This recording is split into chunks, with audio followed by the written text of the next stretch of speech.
They did not conquer Europe with marching armies or fields soaked in blood.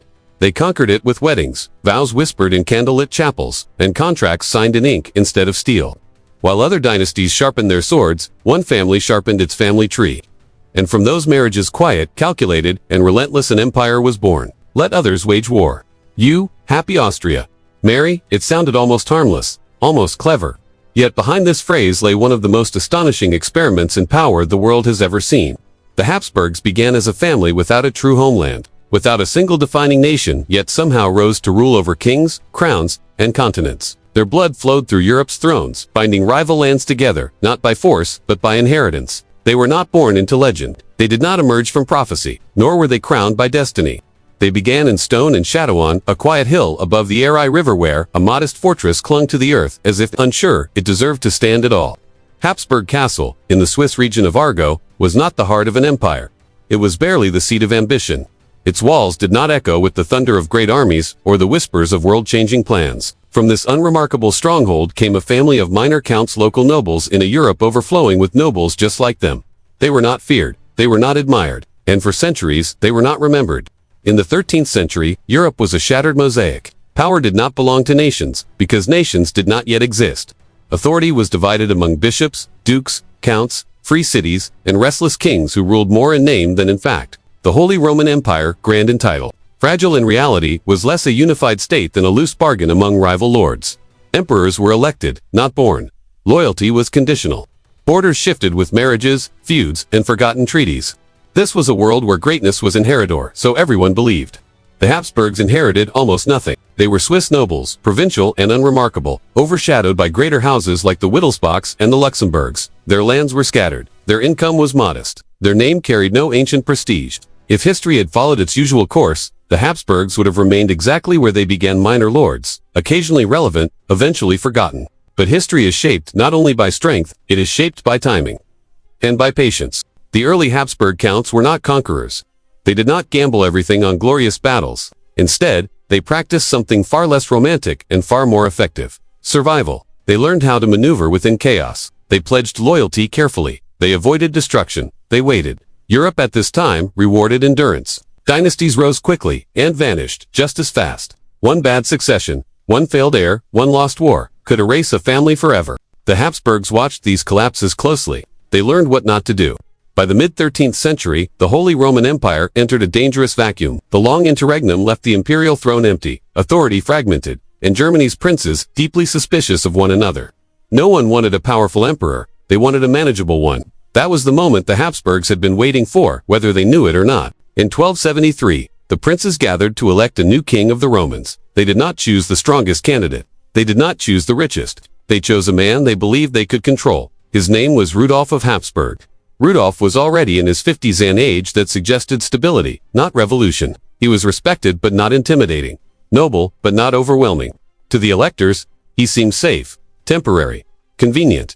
They underestimated him. Rudolf understood something crucial about power in medieval Europe. Legitimacy mattered more than force. Once elected, a king could transform weakness into authority if he acted decisively, and Rudolf did exactly that. Almost immediately, he moved against one of the most powerful men in Central Europe, Ottokar II of Bohemia. Ottokar had seized vast territories during the interregnum and refused to recognize Rudolf's authority. This was more than rebellion, it was a challenge to the very idea of kingship. Rudolf responded not as a minor count, but as a king determined to be taken seriously. The conflict culminated in 1278 at the Battle of Marchfeld. Against expectations, Rudolf defeated Ottokar, who was killed on the battlefield. With that single victory, the Habsburgs crossed an invisible threshold. They were no longer nobodies.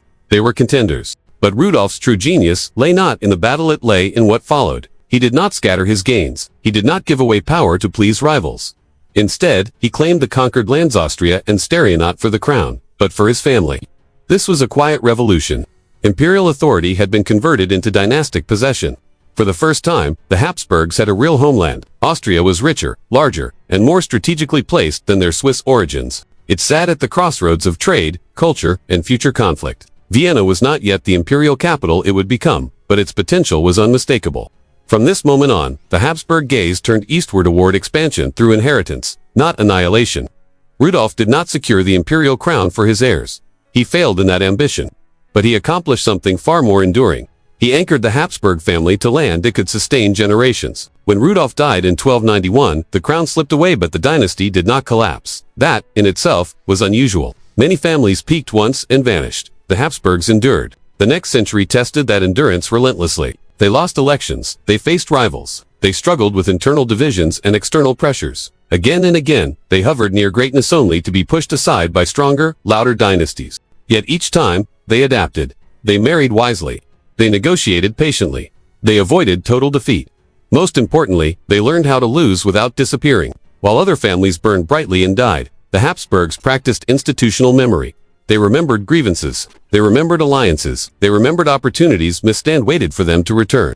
Europe remained fragmented, and fragmentation was their ally. By the early 15th century, the political map of the Holy Roman Empire still resisted centralization. Princes guarded their privileges. Cities defended their freedoms. The imperial crown was powerful in theory and weak in practice. To rule this world required compromise, persistence, and a willingness to rule indirectly. These were skills the Habsburgs had mastered. In 1438, something extraordinary happened so quietly that few noticed its long-term significance. Albert II of Habsburg was elected king of the Romans. It did not feel like a turning point. There were no grand declarations, no sense that history had shifted, but it had. From that year forward, with rare exceptions, the imperial crown would belong to the Habsburgs for nearly 5 centuries. Not through conquest, not through revolution, but through continuity. They had gone from an obscure Swiss castle to the pinnacle of European legitimacy, and they had done it not by dominating the system but by understanding it better than anyone else. Yet, even as their power solidified, a hidden tension took root. Their authority depended on balance, on negotiation, on a world where identity was flexible and loyalty was layered. They ruled not one people, but many. Not one land, but dozens. This complexity was their strength, allowing them to absorb territories without destroying them. But complexity carries a cost. The empire they were building was not unified by language, culture, or shared identity. It was stitched together by tradition, law, and bloodlines.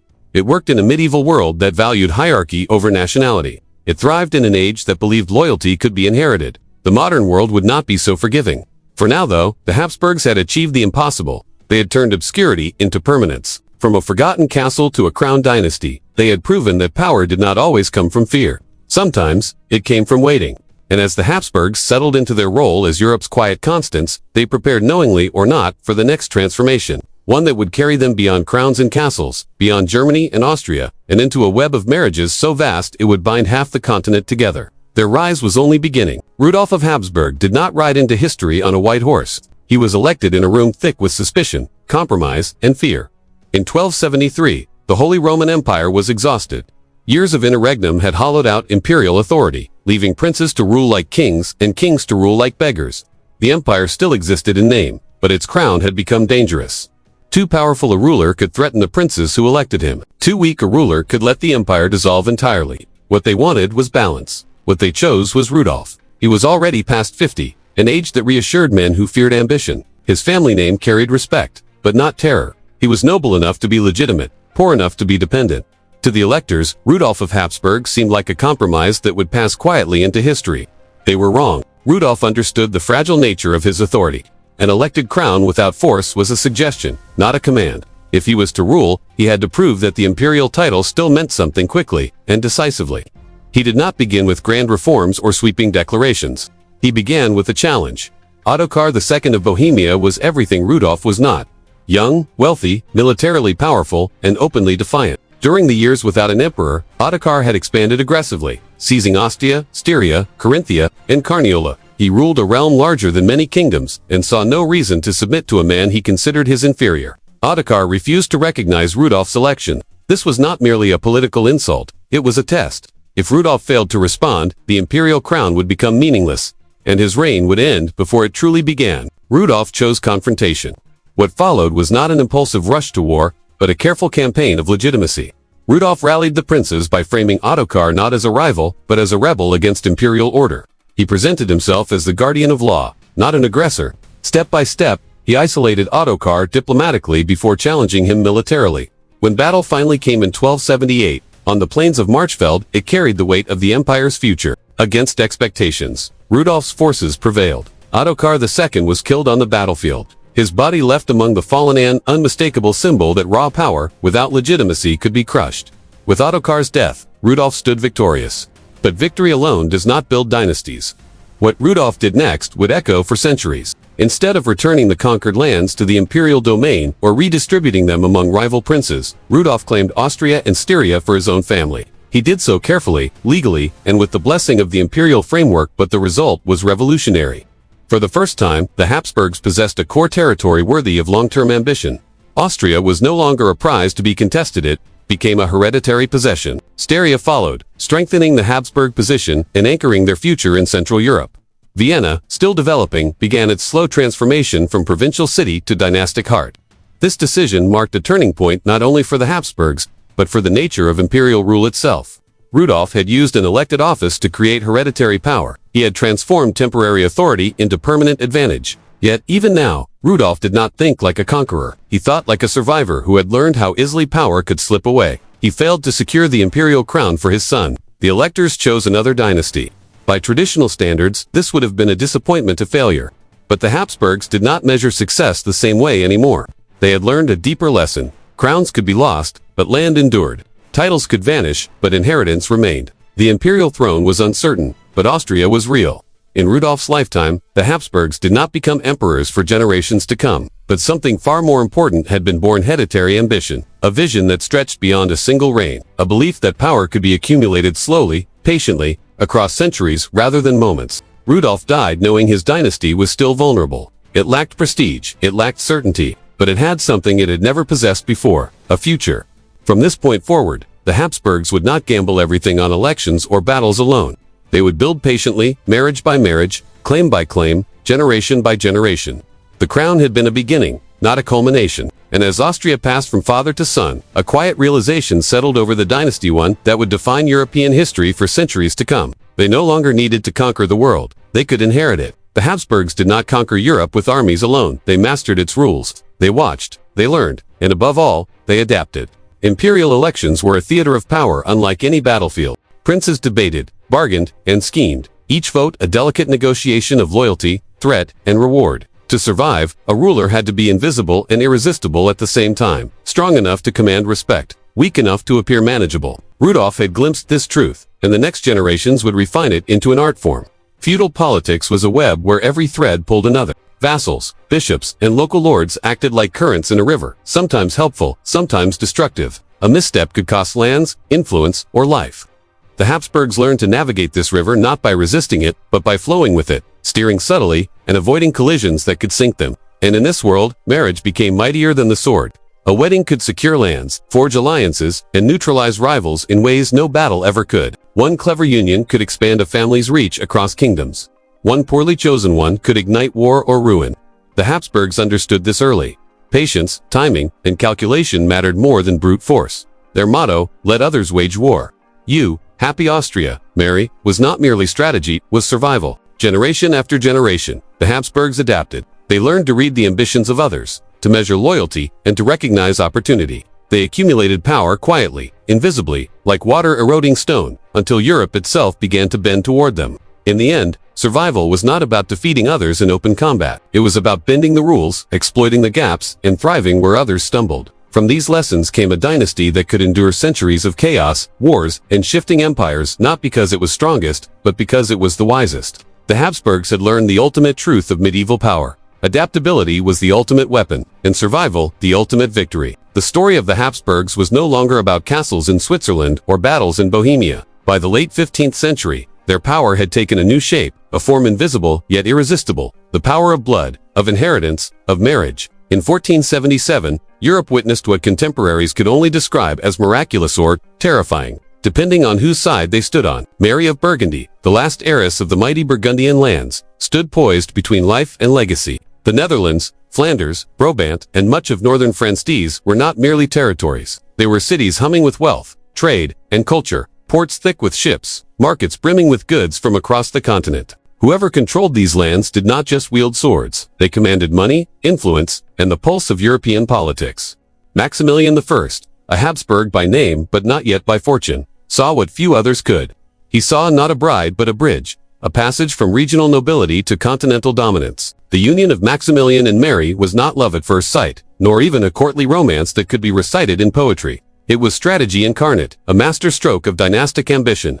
Some historians call it the Burgundian miracle, because in that single marriage, the Habsburgs inherited not just lands, but wealth, networks, and the very architecture of power. Mary's father, Charles the Bold, had spent a lifetime trying to consolidate his territories into a kingdom that could rival France. He had failed. He died at Nancy, leaving his daughter as the sole heir of his fragmented but immensely rich holdings. Alone, she was vulnerable. Surrounded by ambitious French kings and rebellious nobles, her inheritance could have evaporated in months. But Maximilian was ready. He married her swiftly, decisively, and without hesitation. Through that marriage, the Habsburgs did something unprecedented. They absorbed the wealth of the Low Countries, the heart of European commerce, into their family coffers. Suddenly, the dynasty that had once survived on careful alliances and modest territorial holdings controlled vast resources. Flanders alone produced wealth that rivaled the treasuries of kings. Cities like Bruges, Ghent, and Antwerp were bustling hubs of trade, finance, and culture, feeding gold into Habsburg coffers and influence into Habsburg hands. This was more than money. This was the engine of empire. For the first time, the Habsburgs had a financial base that could support armies, pay for diplomacy, and negotiate marriages with kingdoms rather than counties. Wealth became a weapon, an invisible army of its own. Maximilian and Mary understood that true power in Europe required not just territory or legitimacy but legitimacy that could move faster than armies, that could bribe, reward, and secure loyalty in a world built on feudal hierarchies and personal allegiance. Maximilian's genius was not merely in acquiring wealth but in using it. He invested in alliances, supported loyal nobles, and built administrative structures to manage the sprawling Burgundian territories. Unlike previous rulers, who relied solely on feudal bonds or brute force, he relied on contracts, loyalty through compensation, and meticulous planning. He understood that wealth could substitute for war, that influence could be purchased, and that marriage could secure what battle could not. But the Burgundian miracle was more than a financial success. It was the first clear demonstration of the Habsburg strategy that would define Europe for centuries. Marriage as a weapon. Through a single wedding, a dynasty could extend its reach across borders without firing a single arrow. Armies were costly, unpredictable, and temporary. Land inherited through blood, however, was permanent. And as Maximilian and Mary demonstrated, a clever marriage could shift the balance of power across an entire continent. The consequences were immediate. France, ever watchful and greedy for Burgundian lands, found itself blocked, not by armies, but by a family united by marriage. Rival princes could challenge local authority, but they could not challenge a dynasty whose claims were sanctioned by blood and law. Across Europe, the Habsburgs were no longer regional players. They were continental architects, capable of shaping politics with unions rather than sieges. This shift marked the beginning of what some historians call the financial revolution of the Habsburg Dynasty. Money and marriage were no longer secondary tools, they were primary weapons. Through wealth, the Habsburgs could fund loyalists in distant courts. Through marriage, they could forge alliances that lasted generations. And through both, they could create a network of influence that was almost impossible to challenge. Yet this era was not without peril. Consolidating Burgundian wealth and lands required constant vigilance. The nobility in the Netherlands was fiercely independent, proud of their cities and privileges. They resisted central authority and resented foreign rulers, even ones who had married into power. Maximilian had to navigate rebellions, negotiate trade rights, and maintain the delicate balance between imperial ambition and local autonomy. Every misstep could have undone decades of careful planning. Maximilian's approach was pragmatic. He understood that survival depended on adaptability. He could not rule Flanders like a Swiss county, nor Austria like a French duchy. Each region required unique strategies, unique alliances, and unique diplomacy. He delegated, he negotiated, and he sometimes compromised, but he never lost sight of the long-term goal. A Habsburg empire built not on conquest alone, but on continuity and accumulation.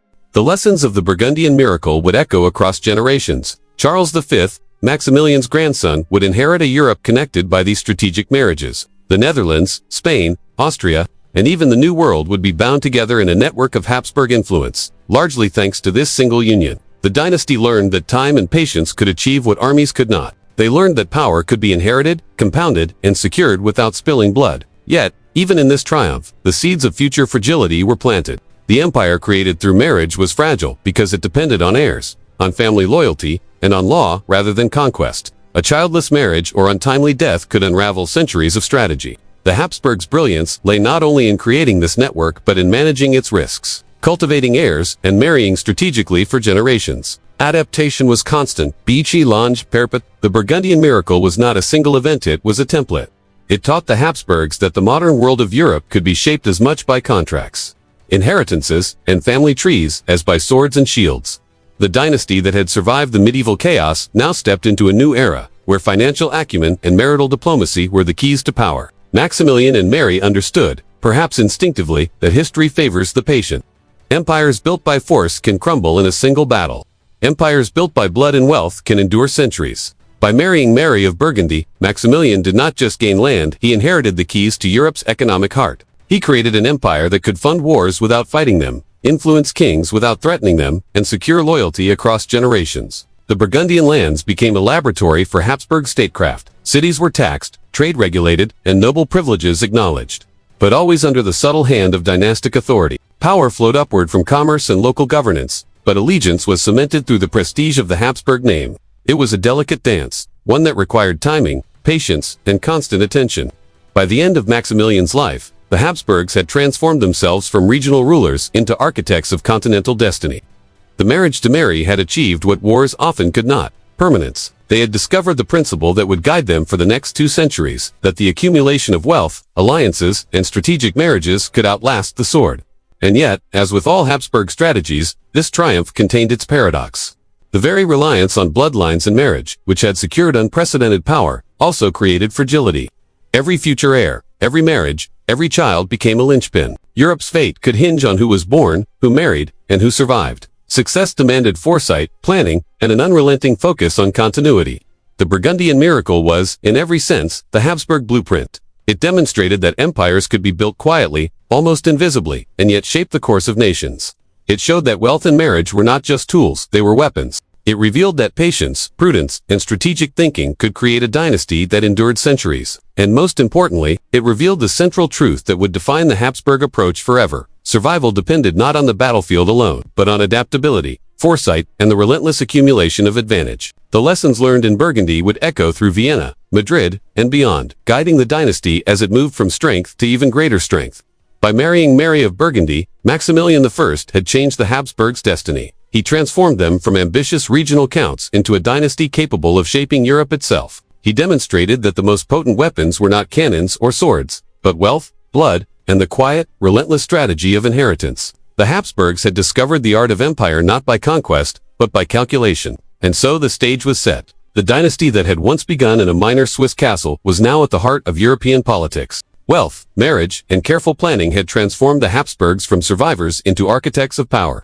The empire was no longer a dream, it was a living, breathing reality. Fragile, yet formidable, complex, yet enduring. From this moment, the Habsburgs would pursue a single guiding principle: to rule not only with armies or crowns, but with the intricate, enduring power of bloodlines, contracts, and calculated alliances. Every marriage would become a maneuver in a continental chess game. Every child, a piece on the board. Every inheritance, a weapon. The Burgundian miracle was complete. And yet, for the Habsburgs, it was only the beginning. Europe has a way of rewarding patience, sometimes in ways that seem almost accidental. The Habsburgs, masters of strategy, had learned that power was often inherited, not seized. But even they could not have fully predicted the astonishing fortune that would soon fall into their hands: Spain. And with it, the gateway to a global empire. Philip, the handsome, son of Maximilian I and Mary of Burgundy, was not the largest man in Europe, nor the most flamboyant. He carried his family's ambition quietly, almost imperceptibly, as if it were a second skin. His marriage to Juana of Castile, known to history as Juana la Loca, was arranged not for romance but for destiny. Juana, the daughter of Ferdinand of Aragon and Isabella of Castile, was heiress to a kingdom that had been hard-won through war, diplomacy, and conquest. Spain, united under her parents, was emerging as one of the most powerful realms in Europe. The union was, on paper, perfectly ordinary. 2 dynastic children, married to secure alliances and consolidate territories. Yet in reality, it was nothing short of revolutionary. Through this marriage, the Habsburgs gained a claim to the crown of Spain, a kingdom that extended far beyond Europe itself.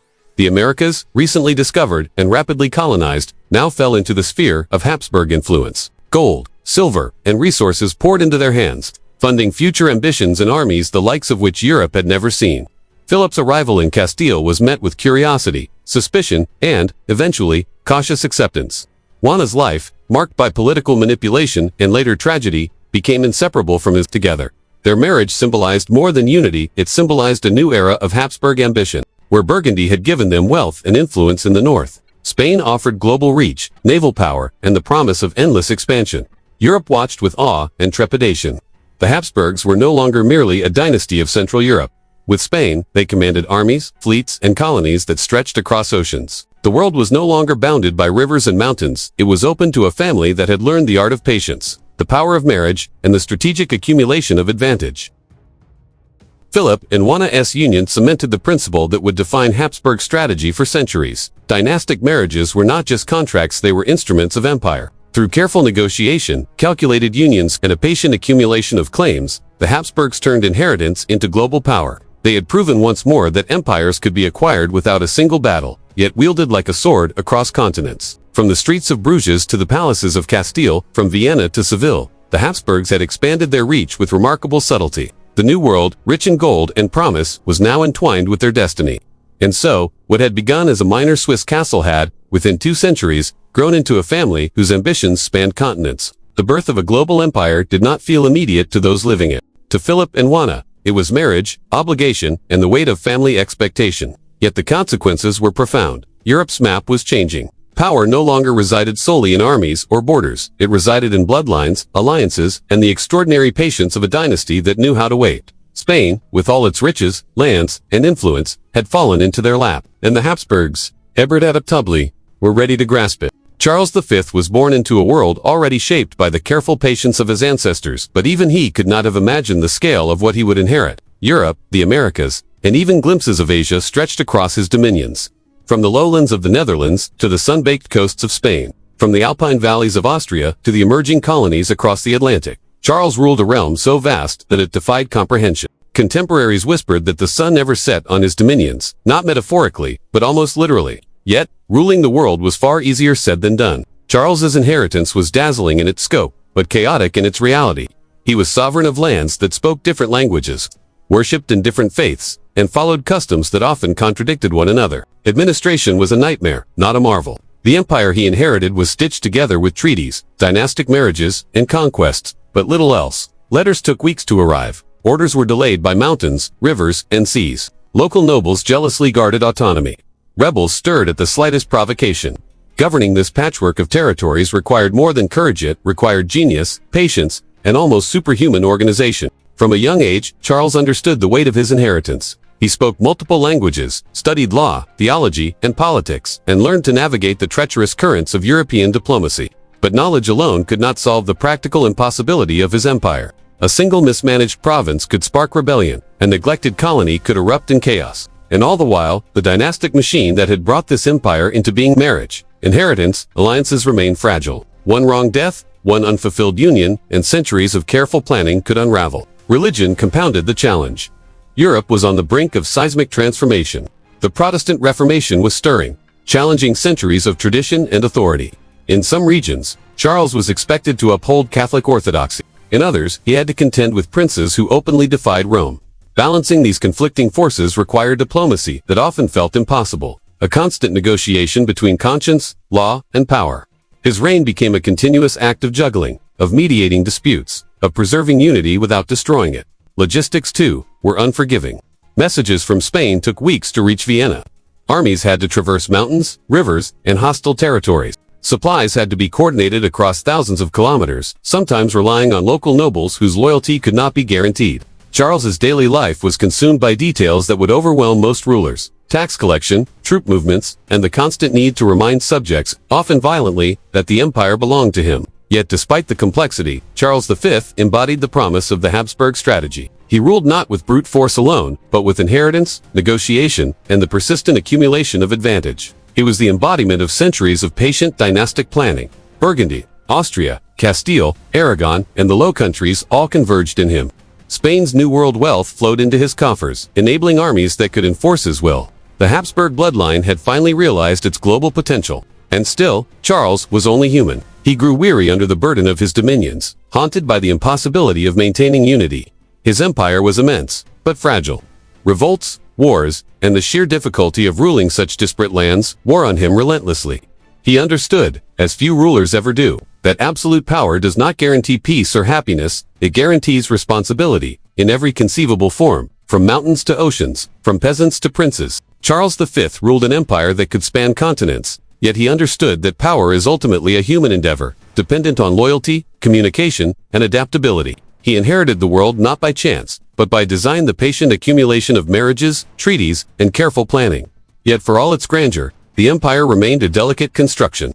One misstep could undo centuries of patient Habsburg strategy. And so, Charles ruled, navigating the impossible. He became the man who controlled more lands than anyone before, the man whose decisions shaped the fates of millions. He lived the Habsburg dream of global dominion, yet he also felt its curse, the unending weight of a world too large for a single human to hold. In his reign, the Habsburgs had achieved the pinnacle of dynastic power, but they also glimpsed the limits of what inheritance, marriage, and patience alone could sustain. Charles V's life was the ultimate test of the dynasty's central lesson. Adaptability is power, and survival requires not just ambition, but the constant negotiation between what is possible and what is humanly bearable. The empire he inherited, and the empire he maintained, stood as a testament to centuries of Habsburg patience, calculation, and the remarkable art of ruling without conquest. And yet, in ruling the world, Charles also revealed the paradox of Habsburg power, the very strategy that created global reach through reliance on inheritance. Marriage and diplomacy was inherently fragile. One generation, one unforeseen death, one rebellion, and the fragile threads holding the empire together could unravel.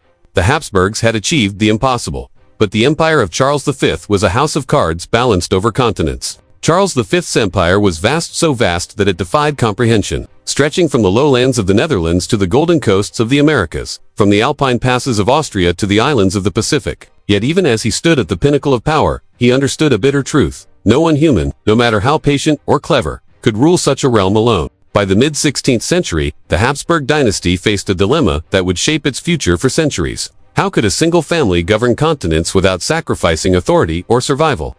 The answer, as Charles realized, was division, not weakness, but necessity. When he abdicated in 1556, the empire he had inherited and expanded was split. Spain, its New World colonies, and the wealth of the Low Countries went to his son, Philip II. Austria, the hereditary lands of the family, and the imperial crown of the Holy Roman Empire went to his brother, Ferdinand. The first two branches of the same bloodline now ruled two enormous, interconnected realms, each with its own priorities, challenges, and ambitions. This division was strategic genius. It preserved Habsburg influence across Europe while preventing the overextension that had threatened to consume Charles himself, yet it also planted the seeds of future rivalry.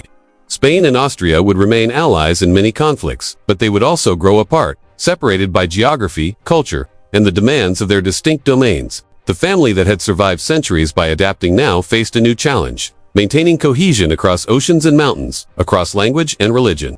The Spanish Habsburgs, under Philip II, inherited a world on the rise. Silver from the Americas flooded their coffers, enabling armies, fleets, and political maneuvering that could challenge the greatest European powers. Spain became a global empire, projecting Habsburg influence across continents and oceans. But this wealth also brought new pressures: rebellion, administration, and constant wars. The Spanish Habsburgs would rule a world, but one that was increasingly fragmented and distant. The Austrian Habsburgs, under Ferdinand, inherited the heart of the Holy Roman Empire. Their challenges were closer to home, managing hundreds of semi-autonomous principalities, defending against Ottoman incursions in the east, and navigating the fractious politics of Central Europe.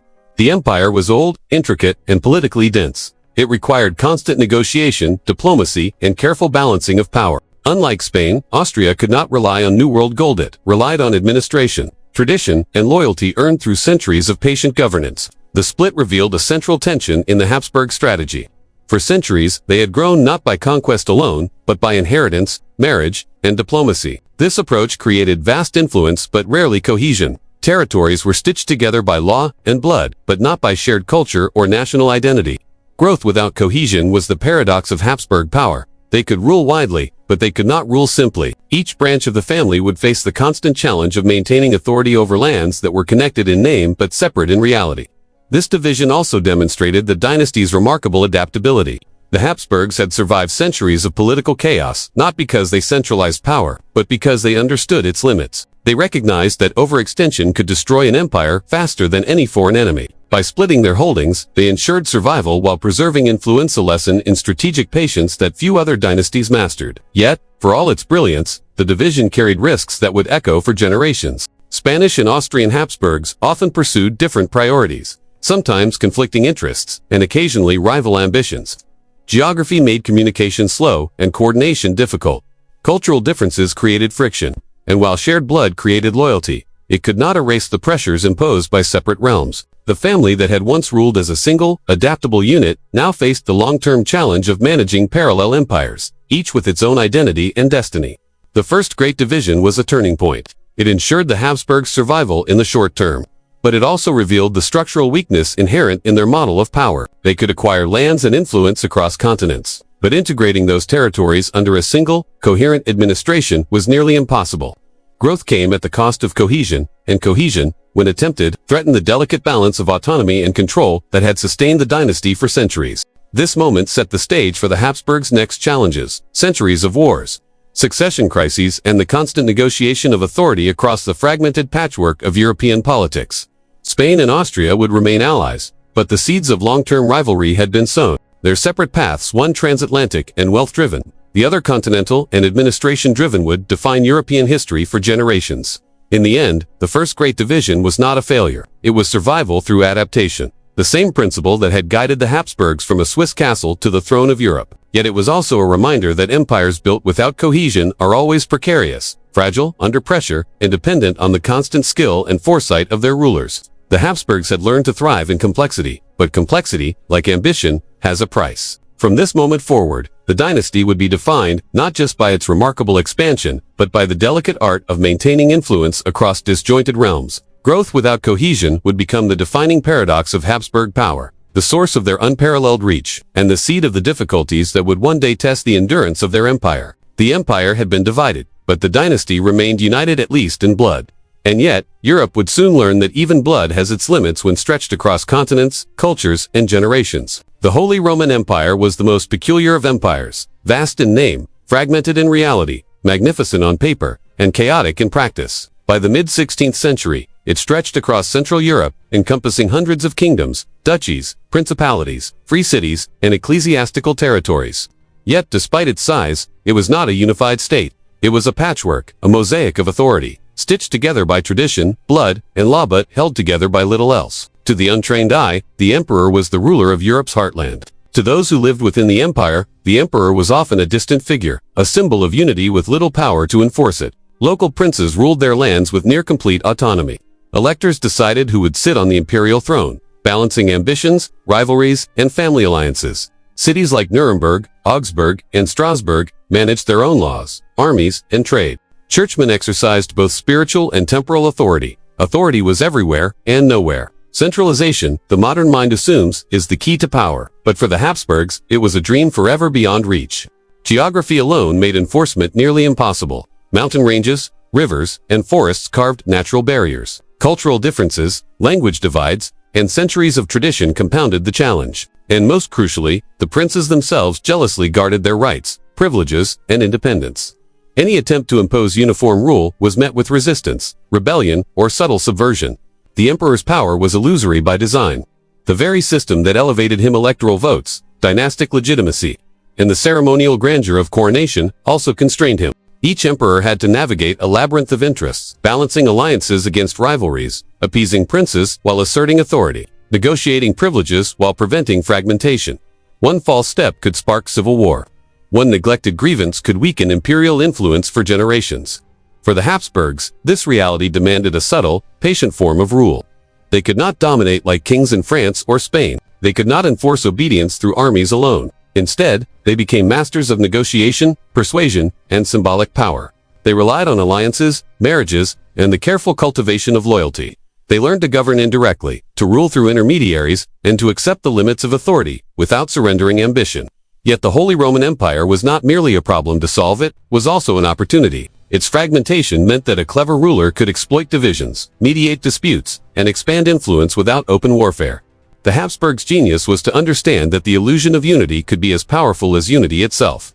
The emperor represented continuity, legitimacy, and law, even if the law was only partially enforceable. And in a Europe fractured by religion, war, and ambition, even partial authority was invaluable. The rise of Protestantism in the 16th century intensified the challenge. Princes chose sides, cities rebelled, and faith became both a tool of control and a justification for defiance. The emperor's word, once enough to command obedience, now carried less weight against the claims of conscience and local power. Religious division amplified political fragmentation, creating a volatile landscape where loyalty was fluid and alliances were fragile. In this environment, the Habsburg emperors learned the art of impossible governance. They could not rule absolutely, but they could influence persistently. They could not impose uniformity, but they could mediate and manipulate outcomes across hundreds of territories. Their power was subtle, almost invisible, yet enduring. They had to be patient, adaptive, and endlessly strategic. The Holy Roman Empire, in essence, was an illusion, an empire held together, not by absolute authority, but by the perception of authority. The Habsburgs, masters of patience and strategy, thrived in this illusion. They learned to navigate the impossible, bending reality to their will, not through force alone, but through diplomacy, inheritance, and the constant negotiation of power. This was the paradox of Habsburg rule. Their greatest strength was their ability to survive and adapt within a system that could never be fully controlled. Their empire was immense, yet fragile, influential, yet divided. Growth without cohesion, authority without centralization, this was the reality they inherited, and the reality they mastered. The Holy Roman illusion would endure for centuries, sustaining a dynasty that understood more than most rulers. That survival in a fragmented, divided world required cunning, patience, and the capacity to wield power, not as a hammer, but as a network of subtle, enduring influence. And yet, the illusion carried danger. The very decentralization that protected the Habsburgs also meant that their empire could unravel in the face of rebellion, war, or mismanagement. They ruled a realm held together by law, loyalty, and perception, a delicate construction whose survival demanded constant attention. Charles V had glimpsed this tension in his lifetime. By abdicating and dividing his empire, he had bought stability but introduced long-term complexity. The Austrian Habsburgs now faced the challenge of governing the Holy Roman Empire without the financial security of Spain.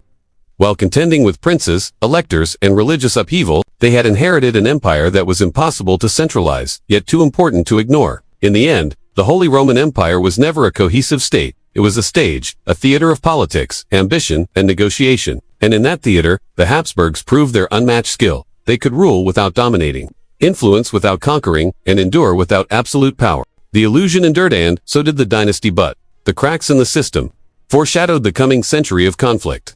Fragmentation, religion, and the limits of authority would collide in ways that tested the very survival of the Habsburgs. The stage was set for the greatest crises of their empire, where patience, diplomacy, and inheritance would be pushed to their limits. Europe was changing, and the Habsburgs felt it before many others. The ground beneath their empire was shifting, not from armies, but from ideas. A man named Martin Luther, with his hammer and his theses, had challenged centuries of religious authority. His words spread like wildfire across towns, cities, and villages, igniting hearts, minds, and ambitions. Princes and commoners alike began to question the church, and in doing so, they questioned the authority that had held the Habsburgs' world together. The Protestant challenge was more than spiritual. It was political, social, and existential. For the Habsburgs, whose legitimacy was inseparable from the Catholic Church, these new doctrines threatened the very foundation of their rule. Where once loyalty to the emperor and the pope had been intertwined, it now faced fracture. Princes who embraced Lutheranism were not merely heretics, they were rivals, rebels, and autonomous powers who could carve their own paths through the empire. The Habsburg response was meticulous, patient, and sometimes ruthless. They understood that faith could be as much a weapon as a sword. Religion was not merely belief. It was identity, loyalty, and authority in one. To defend Catholicism was to defend the dynasty itself. To compromise could be to invite disunity, rebellion, and the slow erosion of centuries of carefully accumulated power. In some regions, the Habsburgs tried persuasion, alliances, and patronage. In others, they enforced conformity, wielding armies, tribunals, and political pressure to maintain Catholic orthodoxy. The Counter-Reformation became their guiding principle, reclaiming lost ground, consolidating loyalty, and demonstrating that the Habsburg name remained synonymous with Catholic Europe. Jesuits, bishops, and loyal princes became instruments of both faith and politics, reinforcing the dynasty's influence from Vienna to the far reaches of the empire. Yet the challenge of Protestantism could not be solved by force alone. Europe had become a mosaic of beliefs, and every corner held princes who resisted centralized authority. Recognizing the limits of coercion, the Habsburgs reluctantly accepted compromise. In 1555, the Peace of Augsburg attempted to stabilize the empire by codifying the principle of cuius regio, ius religio, whose realm, his religion. Each prince could determine the faith of his own territory, a legal recognition of diversity within the imperial framework. For the Habsburgs, the Peace of Augsburg was both victory and limitation. It preserved the empire, avoided immediate civil war, and maintained Catholicism where it was strongest. Yet it also codified fragmentation, acknowledging that unity under a single ruler of a Habsburg was impossible when faith divided loyalty.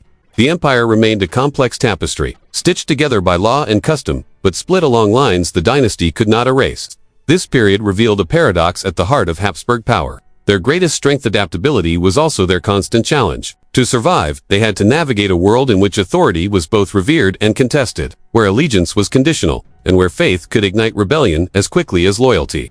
They could wage wars, negotiate marriages, and manage administrations, but the ideological currents of Europe demanded constant vigilance. The Reformation and Counter-Reformation were not merely religious movements, they were existential tests for the Habsburgs. They forced the dynasty to defend legitimacy, cultivate loyalty, and wield faith as both shield and sword. And in doing so, they revealed that survival in the early modern world required more than strategy. It demanded moral, political, and psychological acuity. By the end of the 16th century, the Habsburgs had weathered the storm of religious upheaval.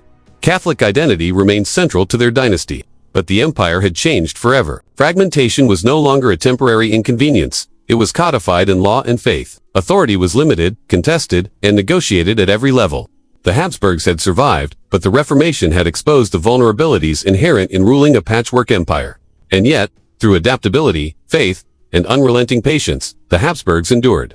They had faced Europe's ideological revolution and lived to govern another day. Their empire remained powerful, but it was also more complex, fragile, and dependent on the skill of each generation to navigate the impossible, ruling vast lands divided by belief, language, and tradition. The stage was set for the next great challenge, a century of war, rebellion, and continental upheaval, the 30 Years' War that would test the Habsburg strategy, the resilience of the Holy Roman Empire, and the dynasty's very survival. In 1618, a window in Prague became a symbol of Europe's unraveling.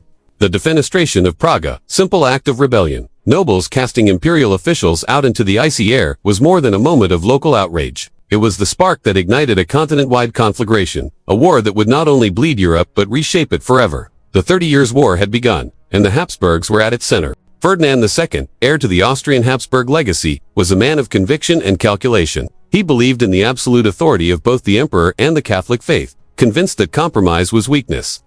For Ferdinand, the survival of the dynasty was inseparable from the survival of Catholicism. The empire and the church were intertwined. To protect one was to protect the other. And so, when Protestant nobles in Bohemia rebelled, it was not merely a political challenge, it was an existential threat. The war that followed was unlike any Europe had known. Armies clashed, not just along borders, but across cities, villages, and fields. Religion fueled violence, yet politics dictated strategy. Ferdinand's forces moved through the empire with purpose, enforcing Catholic orthodoxy and imperial authority. But resistance was fierce, decentralized, and unrelenting. The Habsburg vision of unity, already fragile, was now under existential stress. Yet the conflict quickly transcended the boundaries of Central Europe. Sweden, drawn by both Protestant zeal and strategic opportunity, intervened in the north. France, though Catholic, opposed Habsburg dominance and sent armies to weaken their power. The war became a complex chessboard of religion, diplomacy, and ambition. The Habsburgs were no longer fighting local rebellion. They were engaged in a struggle for the very balance of Europe. For Ferdinand II and the Austrian Habsburgs, the war was a test of endurance and adaptability. Their empire, already fragmented, was now under siege from both internal and external forces.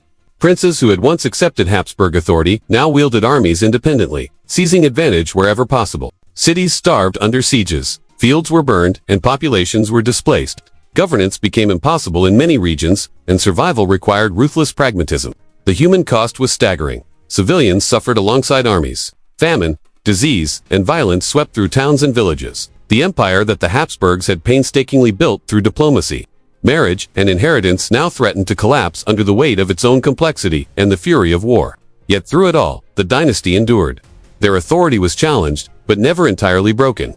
They had survived centuries of fragmentation and rebellion. This was simply another test. The war also revealed the paradox of Habsburg power. Their greatest asset, their ability to adapt, negotiate, and maintain influence across fragmented lands, was both challenged and proven in equal measure. They could not impose absolute control over all territories, but they could exploit divisions, form alliances, and use religion, loyalty, and diplomacy to maintain a precarious grip on the empire. Their survival depended less on total victory than on patience, endurance, and strategic resilience. By the time the Peace of Westphalia concluded in 1648, Europe was transformed. Territories were redrawn, sovereignty was legally codified, and the balance of power had shifted. The Holy Roman Empire remained, but its authority was weakened, its cohesion diminished. The Austrian Habsburgs had survived, but at immense cost. Population loss, economic devastation, and political fragmentation were scars that would endure for generations. The 30 Years' War demonstrated that empires built on alliances, inheritance, and religious legitimacy could endure unimaginable strain. but also that such empires were vulnerable to the forces of ideology, ambition, and geography. The Habsburgs had navigated chaos, preserved their dynasty, and emerged with authority intact, but Europe had bled, and the illusion of centralized power had been shattered. The war left a lasting lesson. Survival required more than armies or dynastic marriages. It required adaptation in the face of unprecedented complexity, endurance under unimaginable strain, and the constant balancing of ambition and pragmatism. The Habsburgs had achieved it, but Europe had paid the price. And so, the dynasty that once ruled the world's wealth and influence now faced the sobering reality of limits. Limits imposed by human ambition, geography, religion, and the unpredictable currents of history. The empire endured, but it was forever changed. Growth without cohesion, the central paradox of Habsburg power had been tested to its breaking point, and though the dynasty survived, the empire itself would never be the same. The year was 1648. Europe, exhausted, burned, and bleeding, finally called an uneasy truce. The Peace of Westphalia ended the 30 Years' War, and with it, an era of dreams that the Habsburgs had nurtured for centuries, the dream of a universal empire, united under their dynasty and the Catholic faith. That dream was broken, and with it, the nature of power itself in Europe was forever transformed. The treaties of Westphalia codified a radical new idea: sovereignty. Each prince, each ruler, each territory could now determine its own religion. The emperor, once seen as the supreme arbiter of both politics and faith, was no longer the ultimate authority. The central tenets of Habsburg power, inheritance, legitimacy, religious control, remained in theory. But in practice, their authority was hollowed out. The empire existed, but it no longer ruled. It endured, but it no longer commanded. Habsburg power, after Westphalia, became a paradox. Immense in prestige, yet limited in enforcement. Vast in territory, yet fragmented in governance. They retained crowns, lands, and titles, but the ability to shape the behavior of princes, enforce religious conformity, or project unified power across the empire had been stripped away. The dream of centralization, the very foundation of their ambition, had failed against the reality of European diversity, geography, and belief. The Austrian Habsburgs now ruled a world where power existed without control. Their empire was a collection of territories tied together not by obedience, but by treaties, tradition, and fragile loyalty. Princes could defy them openly. Cities could resist taxation. Religious plurality was no longer a temporary inconvenience, it was a legal reality. The emperor's authority, once absolute in name, had become a shadow of its former self. This was the bitter lesson of Westphalia. The Habsburgs had grown great through patience, strategy, marriage, and inheritance, but no amount of calculation could overcome the structural limits of their empire. Geography, local autonomy, religion, and the ambition of individual actors had created an environment where centralized authority was impossible. The dynasty could endure, but it could not dominate. Its power was ceremonial, symbolic, and conditional. Yet, within this limitation, the Habsburgs demonstrated their enduring skill. They adapted to the new reality, governing what they could, cultivating alliances, and using diplomacy to preserve influence. They learned to wield power through networks, marriages, and careful negotiation, rather than by force. Their survival depended on subtlety, endurance, and pragmatism, rather than conquest. The empire had been broken, but the dynasty endured. Westphalia also marked a turning point in European history. The idea of a universal empire, a single power that could unify Europe under one banner, was dead. In its place rose a system of sovereign states, each responsible for its own religion and governance. This new order created stability, but it also formalized the limitations of dynastic power. The Habsburgs had reached the limits of their inheritance-based strategy. They could rule lands, but they could not rule hearts or compel absolute obedience. For the Austrian Habsburgs, Westphalia was both loss and opportunity.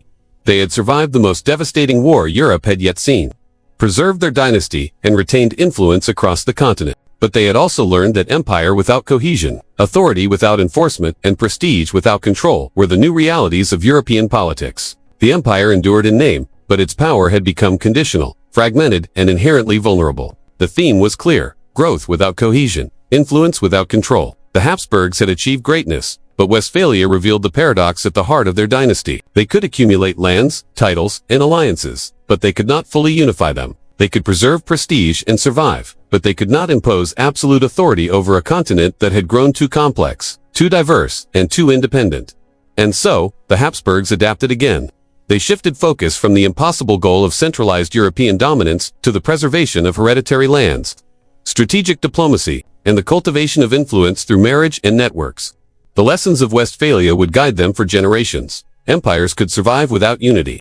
Power could exist without control. And the art of dynasty was as much about endurance as it was about conquest. The Peace of Westphalia did not end the Habsburg Empire, it transformed it. It stripped away illusions, tested the resilience of the dynasty, and forced a recalibration of ambition. They had survived devastation, rebellion, and ideological revolution. Now, they had to survive a world where authority was conditional, power was symbolic, and control was fleeting. The empire was broken, but the dynasty endured. And in that endurance lay the secret of the Habsburgs' extraordinary longevity. They had learned through centuries of challenge and adaptation that survival often mattered more than victory, and influence often mattered more than control. The gates of Constantinople had fallen in 1453, and with them, the old order of Europe's eastern frontier had been shattered. The Byzantine Empire, the last bastion of Christendom in the east, was gone, replaced by the rising Ottoman power estate forged in ambition, faith, and the relentless expansion of empire. For the Habsburgs, and for all of Europe, the fall of Constantinople was not just a distant tragedy. It was a harbinger of danger that loomed at their own borders. Hungary, perched like a thin red line between the Habsburg lands and Ottoman advance, became the first real buffer zone.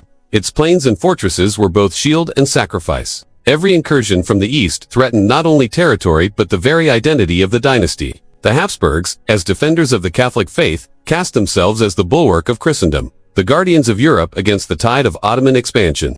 Yet this role was as much about survival as it was about ideology. The Ottomans were not merely religious rivals, they were geopolitical juggernauts, masters of cavalry, artillery, and strategy, pressing inexorably into Europe. The defense of Hungary became a crucible for the Habsburgs' skill, patience, and adaptability.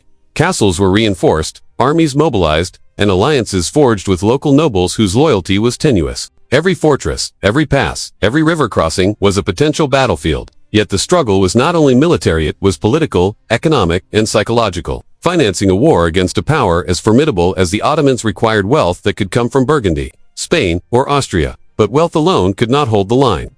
Leadership, strategy, and the careful cultivation of loyalty were indispensable. Religious identity and geopolitics collided at the frontier. The Habsburgs framed the conflict as a defense of Catholic Europe, a sacred duty to protect the faith against a Muslim empire. Sermons, papal endorsements, and the rhetoric of Christendom became as important as cannons and cavalry. Yet, beneath the surface, the calculus was pragmatic. Hungary was valuable, not only for its faith, but for its geography, its fertile lands, and its position as the gateway to Central Europe. Protecting Hungary meant protecting the empire, the dynasty, and the fragile network of Habsburg influence across the continent. The wars against the Ottomans were relentless. From sieges to border skirmishes, from diplomacy to assassination plots, the Habsburgs engaged in a centuries-long contest that tested every facet of their rule. Vienna itself would face the terror of the Ottoman siege in 1529 and again in 1683, a reminder that the empire's heart was never far from danger. Each campaign demanded immense coordination, careful planning, and the ability to motivate both soldiers and subjects. The frontier was a laboratory for Habsburg statecraft, where the limits of power, the necessity of alliances, and the fragility of control were always on display. Yet even as the Habsburgs defended Christendom, they learned the limits of their authority. Hungarian nobles often pursued their own agendas, sometimes negotiating with the Ottomans or resisting imperial edicts. Local populations, caught between rival powers, suffered famine, displacement, and violence. The Habsburgs' influence, though vast in theory, was constrained by geography, politics, and human ambition. Power without full control became the defining reality of their frontier. Over time, the Habsburgs turned adversity into strategy. Fortresses became not only defensive positions but symbols of legitimacy and authority. Alliances with Poland, Venice, and the papacy helped reinforce their position. Armies were professionalized, logistics refined, and diplomacy employed as deftly as any sword. The dynasty learned that survival required a balance of faith, force, and finesse. They could not always stop the Ottomans, but they could contain them, influence local politics, and maintain the continuity of their rule. Religious identity remained a unifying principle, even when pragmatism dictated compromise. Catholicism was the banner under which they rallied subjects and allies, the narrative that justified sacrifice and framed their struggle in moral terms. But the Habsburgs also understood that ideology alone could not secure borders or ensure loyalty. The interplay between faith and politics became the defining feature of their frontier strategy, a blend of conviction, calculation, and relentless adaptation. By the end of the 17th century, the Ottoman threat had receded, but not vanished. The frontier had hardened, fortified towns dotted the landscape, and the Habsburgs had demonstrated their capacity to survive centuries of near-constant pressure. Yet the wars had exacted a cost. Resources strained, populations diminished, and the empire's limits had been revealed. The Habsburgs had defended Christendom, but in doing so, they had confronted the reality that their empire, fragmented, diverse, and sprawling, was always vulnerable to forces beyond its control. The Ottoman frontier, in the end, was both a crucible and a lesson. It revealed the Habsburg paradox: immense prestige and authority, yet perpetual vulnerability; vast ambition, yet limited enforcement; power, yet always contingent on circumstance. The dynasty that had once conquered Europe through marriage, inheritance, and diplomacy now measured success in survival, containment, and endurance. The Ottoman threat had shaped the Habsburgs as much as any inheritance or battlefield. It forced them to adapt, to balance ideology with pragmatism, and to wield influence without complete control. In defending Christendom, they preserved their dynasty, solidified their legitimacy, and ensured that the Habsburg name would remain central to European politics for generations to come. And yet, the frontier was never fully secure. The empire had survived, but its limits were clear. Geography, politics, and human ambition could never be fully conquered. The Habsburgs had defended Christendom, but they had also learned that survival was often more important than victory and that endurance was the true measure of power. The city of Vienna, nestled at the heart of the Habsburg domains, was both jewel and bulwark. Its streets echoed with commerce. Its palaces reflected dynastic ambition, and its walls stood as a shield against the ever-pressing threat from the east. Yet, in the early 16th century, the city would face a challenge that would test not just its fortifications, but the resilience of an entire dynasty. In 1529, the Ottoman Sultan Suleiman the Magnificent arrived at the gates of Vienna. His armies were vast, disciplined, and imbued with the momentum of conquest. Constantinople had already fallen, Hungary had been claimed, and the path to Central Europe seemed open. For Vienna, the siege was not merely military, it was existential. The survival of the Habsburg dynasty, the defense of Central Europe, and the future of Christendom itself hung in the balance. Within the city, fear and determination coexisted. Citizens bolstered walls, trained militias, and prepared for a confrontation that could end in devastation. Ferdinand I, the Habsburg ruler, coordinated defenses with a mixture of diplomacy, strategy, and sheer resolve. Every cannon, every gate, every hidden trench became a line of life or death. Yet the odds were overwhelming. The Ottoman army numbered in the tens of thousands, seasoned in siege warfare, relentless, and seemingly unstoppable. The siege dragged on, testing the endurance of Vienna's defenders. Supplies dwindled, morale faltered, and death lurked behind every barricade. Yet the Habsburgs and their allies held fast. The city did not fall. Suleiman, despite his skill and ambition, eventually withdrew, leaving Vienna scarred but unclean. The siege of 1529 was more than a military episode. It was a defining moment in the shaping of the Habsburg identity. They were not invincible, but they were unyielding. Survival against a superior force became a story that would echo through generations. Yet history demanded a second reckoning. In 1683, the Ottomans returned, this time under the command of Grand Vizier Kara Mustafa. Vienna again faced the threat of annihilation. The city's walls were reinforced, its citizens rallied, and the Habsburgs, now seasoned by centuries of frontier defense, prepared for a confrontation that would once again determine the fate of Central Europe. The siege seemed relentless. Ottoman forces encircled the city, artillery thundered, and hope appeared tenuous. Within Vienna, courage and fear intermingled. Leaders coordinated defense, citizens endured bombardments, and the Habsburgs' authority was both tested and reaffirmed. Yet salvation came not from the walls alone, but from alliance. A coalition of European forces, most famously led by Jan Sobieski, King of Poland, advanced to relieve the city. Their cavalry charged with audacity and precision, breaking the Ottoman lines and turning the tide of history. The lifting of the siege in 1683 was a turning point. Vienna survived, the Habsburgs endured, and the myth of Ottoman invincibility in Central Europe was shattered. The victory was both military and symbolic. It reinforced the narrative of the Habsburgs as defenders of Christendom, custodians of Europe's heartland, and masters of endurance against overwhelming odds. These sieges revealed the duality of Habsburg power. On one hand, their dynasty commanded vast lands, armies, and influence. On the other, their authority was perpetually tested by geography, ambition, and the ambitions of empires like the Ottomans. The Habsburgs could not control every outcome, but they could endure, adapt, and inspire loyalty through their persistence. Vienna itself became a symbol. Its survival was a testament to human resilience, strategic foresight, and the art of defensive warfare.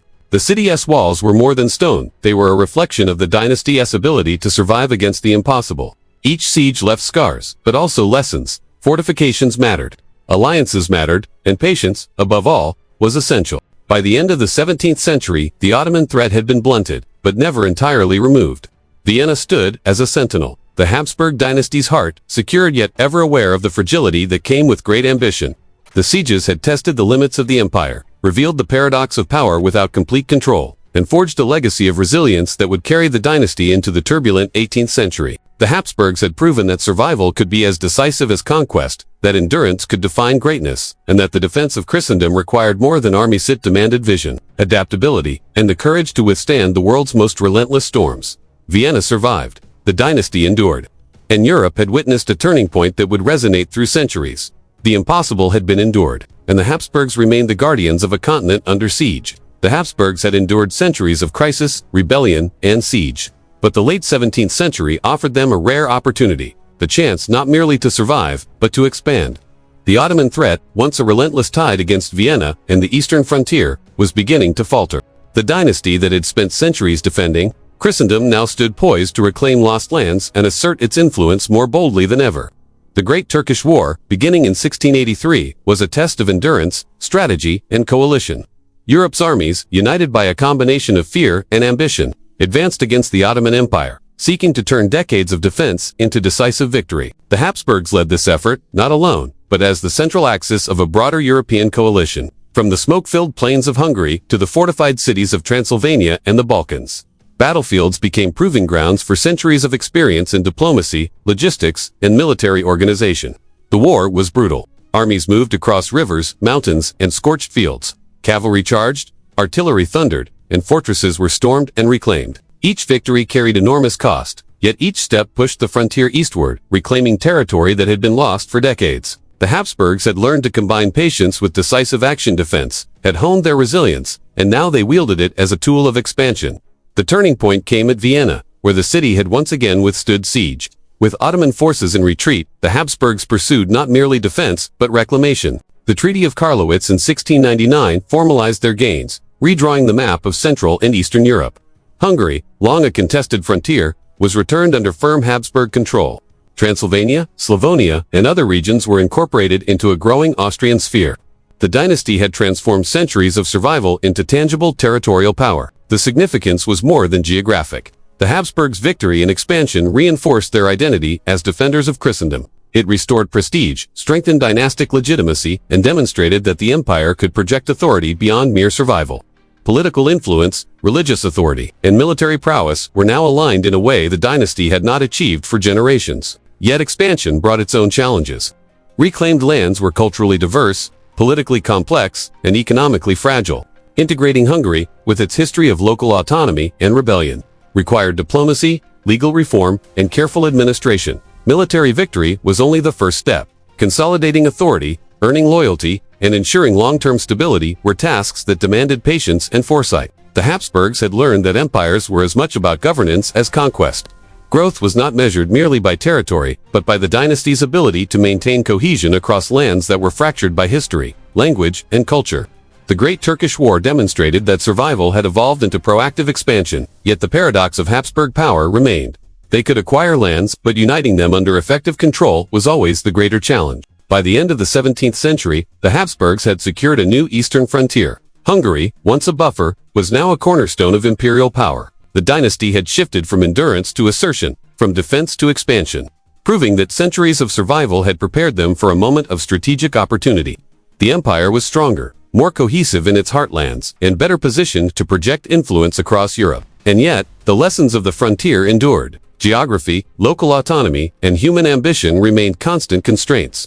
Expansion could bring wealth and power, but it could also bring conflict, rebellion, and the constant necessity of negotiation. The Habsburgs had learned to endure, to adapt, and now to expand, but the delicate balance of authority, loyalty, and ambition that had sustained the dynasty would continue to define its fortunes for centuries to come. From survival to expansion, the Habsburgs had proven that resilience, patience, and strategic vision were as powerful as armies. They had reclaimed lost lands, restored prestige, and set the stage for the next chapter of European history, a dynasty strengthened by centuries of challenge, ready to shape the continent once more. For centuries, the Habsburgs had defined themselves through survival, enduring sieges, navigating rebellion, and fending off empires at their borders. But by the early 18th century, survival had evolved into a different kind of imperative. War was no longer just a necessity, it had become a tool of legitimacy. The dynasty's authority, its claim to rule, and its very identity were increasingly tied to the battlefield. The Habsburgs cast themselves as defenders of Christendom, the guardians of Europe's eastern and southern frontiers. Every campaign against the Ottomans, every engagement in Hungary or the Balkans, reinforced a narrative. The emperor was not a distant figurehead,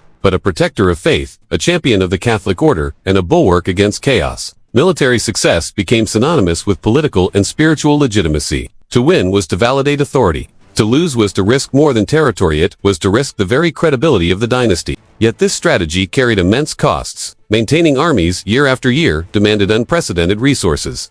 Soldiers required pay, supplies, and provisions. Fortresses needed constant repair. Garrisons had to be rotated, and campaigns stretched across Europe's diverse and fragmented geography. The economy was burdened, taxation intensified, and local populations endured the strain of permanent militarization. Victory was expensive, endurance even more so. Every campaign that bolstered legitimacy also risked exhausting the state. The paradox of Habsburg power was laid bare. Military triumph could reinforce authority, but it also weakened the foundations of governance. Armies required wealth, and wealth demanded extraction from peasants, towns, and provinces. The more the dynasty fought to prove its strength, the more it risked overextending its resources. Victory brought prestige, but it also brought structural strain, administrative complexity, and political tension. The Habsburgs were strong, but their strength carried a hidden fragility. Wars of legitimacy were fought not only against external enemies but also within the empire itself. Nobles, local rulers, and bureaucrats watched the demands of permanent militarization with suspicion and, at times, resentment. Funding campaigns required negotiation, persuasion, and sometimes coercion. Loyalty could be bought with privileges, titles, or promises, but it could also be undermined by exhaustion and hardship. The Habsburgs' ability to wage war was inseparable from their ability to govern. And governing a sprawling, fragmented empire while sustaining perpetual conflict was a delicate balancing act. The defender narrative shaped the dynasty's identity across generations. From Vienna to Hungary, from the Balkans to the Italian frontiers, the Habsburgs were portrayed as the indispensable shield of Europe. This image was powerful. It justified taxation, demanded loyalty, and forged alliances. Yet it was also relentless. The empire was transformed into a perpetual military machine, where legitimacy depended on constant demonstration of martial capability. War became not just a tool of policy, but a currency of authority. The consequences of this strategy were profound. The Habsburgs consolidated their eastern and central territories, expanded influence, and secured prestige among European powers. Yet the very campaigns that reinforced legitimacy also exposed the limits of the state. Economic strain, demographic impact, and the administrative burden of permanent militarization created vulnerabilities. The empire's cohesion depended on the dynasty's ability to navigate these pressures, to convert victory into stability, and to prevent ambition from outpacing capacity. Victory had become a double-edged sword. Each triumph reaffirmed the Habsburg role as defender and ruler. But it also demanded more. More soldiers, more wealth, more governance. The more the dynasty demonstrated its power, the greater the expectations and the sharper the consequences of failure. The Habsburgs had mastered the art of endurance, but they had also woven legitimacy into a system that could, if overstretched, unravel under the weight of its own success. The theme was clear: power could be displayed, authority could be proven, but every demonstration carried costs. War as legitimacy was a strategy of both brilliance and risk. The Habsburgs wielded it effectively for generations, reinforcing their claim to rule, defending Christendom, and shaping European politics. Yet beneath the victories lay a persistent vulnerability. The empire could be strong, but its strength was never without strain. By the early 18th century, the Habsburgs had achieved a paradoxical mastery. They were the embodiment of power in motion. Armies marched, borders were defended, and prestige grew with each triumph. Yet the empire was always under pressure, its resources stretched, its populations taxed, its rulers tested. Legitimacy had been secured on the battlefield, but the cost of that legitimacy would shape the dynasty's strategy for generations to come. The Habsburgs had learned an enduring lesson. In a world defined by ambition and conflict, victory was both a necessity and a danger. To prove one's right to rule required strength, persistence, and sacrifice, but the very act of proving it could strain the state, test loyalty, and reveal the hidden limits of power. And so, the empire that had survived centuries of siege, rebellion, and ideological upheaval now stood as a testament to the paradox of power. Authority earned through victory, yet maintained only through careful management, endurance, and the constant balancing of ambition against capacity. The Habsburgs had proven that war could confer legitimacy, but the price of that legitimacy would echo for generations. The Habsburg Empire had survived centuries of siege, rebellion, and war. It had endured the Ottoman frontier, navigated the Reformation, and survived the cataclysm of the 30 Years' War. Yet, by 1740, the dynasty faced its greatest internal trial. Charles VI, the last male Habsburg of his line, passed away, leaving a daughter, Maria Theresa, as heir to an empire built on centuries of strategic marriages, inherited lands, and hard-won authority. But Europe was not ready to accept a female ruler. The War of Austrian Succession erupted almost immediately. Prussia, led by the ambitious Frederick the Great, invaded Silesia, seizing one of the richest and most industrialized provinces of the Habsburg domains, Bavaria. France, Spain, and other powers, sensing weakness, challenged the legitimacy of Maria Theresa's rule, eager to carve pieces from the empire for themselves. The Habsburgs had inherited lands, armies, and prestige, but the dynasty's survival now depended on resilience, strategic genius, and the courage of one woman against a continent of rivals. Maria Theresa rose to the occasion with remarkable determination. She became more than sovereign, she became a symbol. Her authority was constantly tested, but her legitimacy rested not on tradition alone, but on action, endurance, and relentless will. She personally oversaw armies, negotiated alliances, and managed diplomacy, demonstrating that power could be exercised with intellect, courage, and unwavering commitment even in the face of prejudice and hostility. The loss of Silesia was a bitter blow. It was a province rich in mines, manufacturing, and wealth, and its capture by Prussia threatened the empire's economy, military capacity, and political standing. Yet Maria Theresa understood that loss did not equate to failure. The empire could be challenged, territories could be contested, but the dynasty endured through strategy, reform, and adaptation. Survival, she knew, required more than just loyalty. It required the modernization of the state itself. Bureaucratic reform became her instrument of resilience. Maria Theresa reorganized administration, centralizing authority where possible, streamlining taxation, and imposing efficiency on a sprawling, diverse empire. Officials were trained, records kept meticulously, and governance shifted from personal networks to institutional structures. Soldiers were professionalized, supply chains strengthened, and fortresses modernized. The Habsburgs had survived centuries through adaptation, but now they transformed adaptation into deliberate, systemic reform. The challenges were immense. Hungary's nobles resisted centralization. Regional governors guarded privileges jealously. Vienna, Prague, and other provincial centers were culturally and politically distinct, often operating almost independently. Maria Theresa had to navigate centuries of tradition while imposing modern structures, a balancing act that required both authority and diplomacy. Each reform carried risk, but inaction would have invited disintegration. The survival of the empire depended on her ability to reshape governance without igniting rebellion. Her trial by fire revealed the paradox of Habsburg power once again. The dynasty was enormous, prestigious, and historically resilient, but it was also fragile. Authority could be asserted, but only through careful management. Influence could be extended, but only with consent, loyalty, or force. Survival demanded endurance, reform demanded courage, and legitimacy required constant demonstration through both action and example. Despite setbacks, Maria Theresa began to consolidate her power. She retained allies, quelled uprisings, and even as Prussia held Silesia, she preserved the core of the Austrian Habsburg lands. The empire had been tested on multiple fronts militarily, politically, and administratively, and had endured. Yet the war had shown that endurance alone was not enough. The future of the dynasty required systemic modernization, centralized administration, and a state capable of meeting the demands of the 18th century. Her reign marked a pivotal turning point, the transition from an inheritance-based, reactive empire to a more proactive, bureaucratically organized state. Military campaigns, territorial defense, and dynastic marriages would continue to shape the empire. But now, governance itself became an instrument of survival and legitimacy. Maria Theresa demonstrated that adaptation was not just a response to crisis, it could be a strategy to secure and expand imperial power.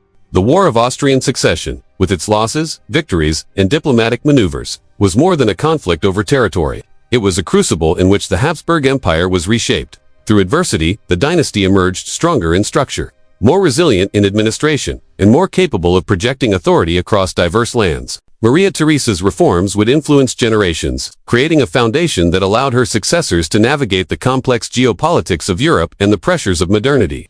The trial by fire had been brutal, but it had forged a new Habsburg Empire, disciplined, centralized, and adaptive. The dynasty that had survived centuries of siege and rebellion had now embraced the tools of governance as instruments of power. Authority was no longer inherited alone, it was earned daily through reform, courage, and strategic foresight. Maria Theresa had proven that the survival of the Habsburgs depended not only on endurance, but on the willingness to transform, adapt, and govern a changing world. And so, from the fires of war and the loss of Silesia, the Habsburgs emerged not only intact but reformed, stronger, more centralized, and better prepared for the challenges of the Enlightenment, the rise of Prussia, and the shifting balance of power in Europe.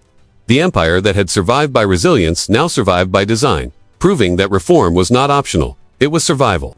The Habsburg Empire, vast and ancient, had endured centuries of warfare, dynastic struggle, and religious upheaval. By the late 18th century, it faced a new challenge: The world was changing, and survival required more than endurance. To remain a great power, the empire needed transformation, a shift from a sprawling inheritance-based system to a coherent, modern state. Joseph II, son of Maria Theresa, would take up that mantle, determined to reshape Austria and its lands through reform, rational governance, and the logic of the Enlightenment. Joseph's vision was ambitious. He believed that a state should be organized, efficient, and capable of meeting the demands of a modern Europe. Authority could no longer be exercised solely through tradition or dynastic prestige. It required systems, structures, and accountability. And so, he began with the lifeblood of any empire: taxation. For centuries, the Habsburgs had relied on local nobles, regional privileges, and uneven contributions from the empire's diverse territories. Taxation was inconsistent, often unfair, and increasingly insufficient to support armies, infrastructure, and administration. Joseph introduced reforms that sought to standardize revenue collection, reduce corruption, and ensure that every subject, noble, merchant, or peasant contributed to the functioning of the state. This was not mere economics. It was a declaration.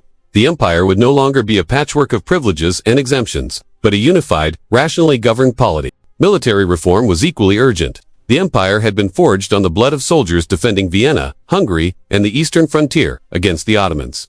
Yet centuries of conflict had left armies decentralized, poorly equipped, and reliant on regional recruitment.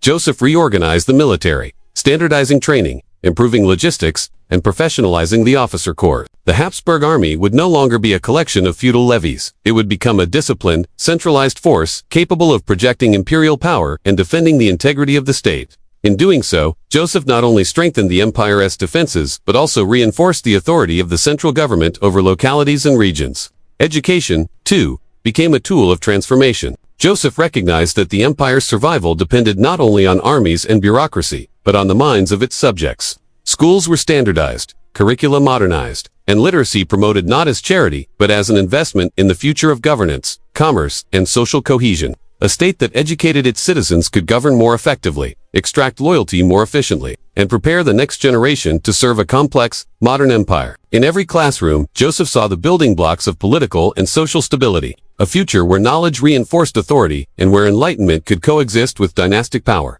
Yet these reforms were not without resistance.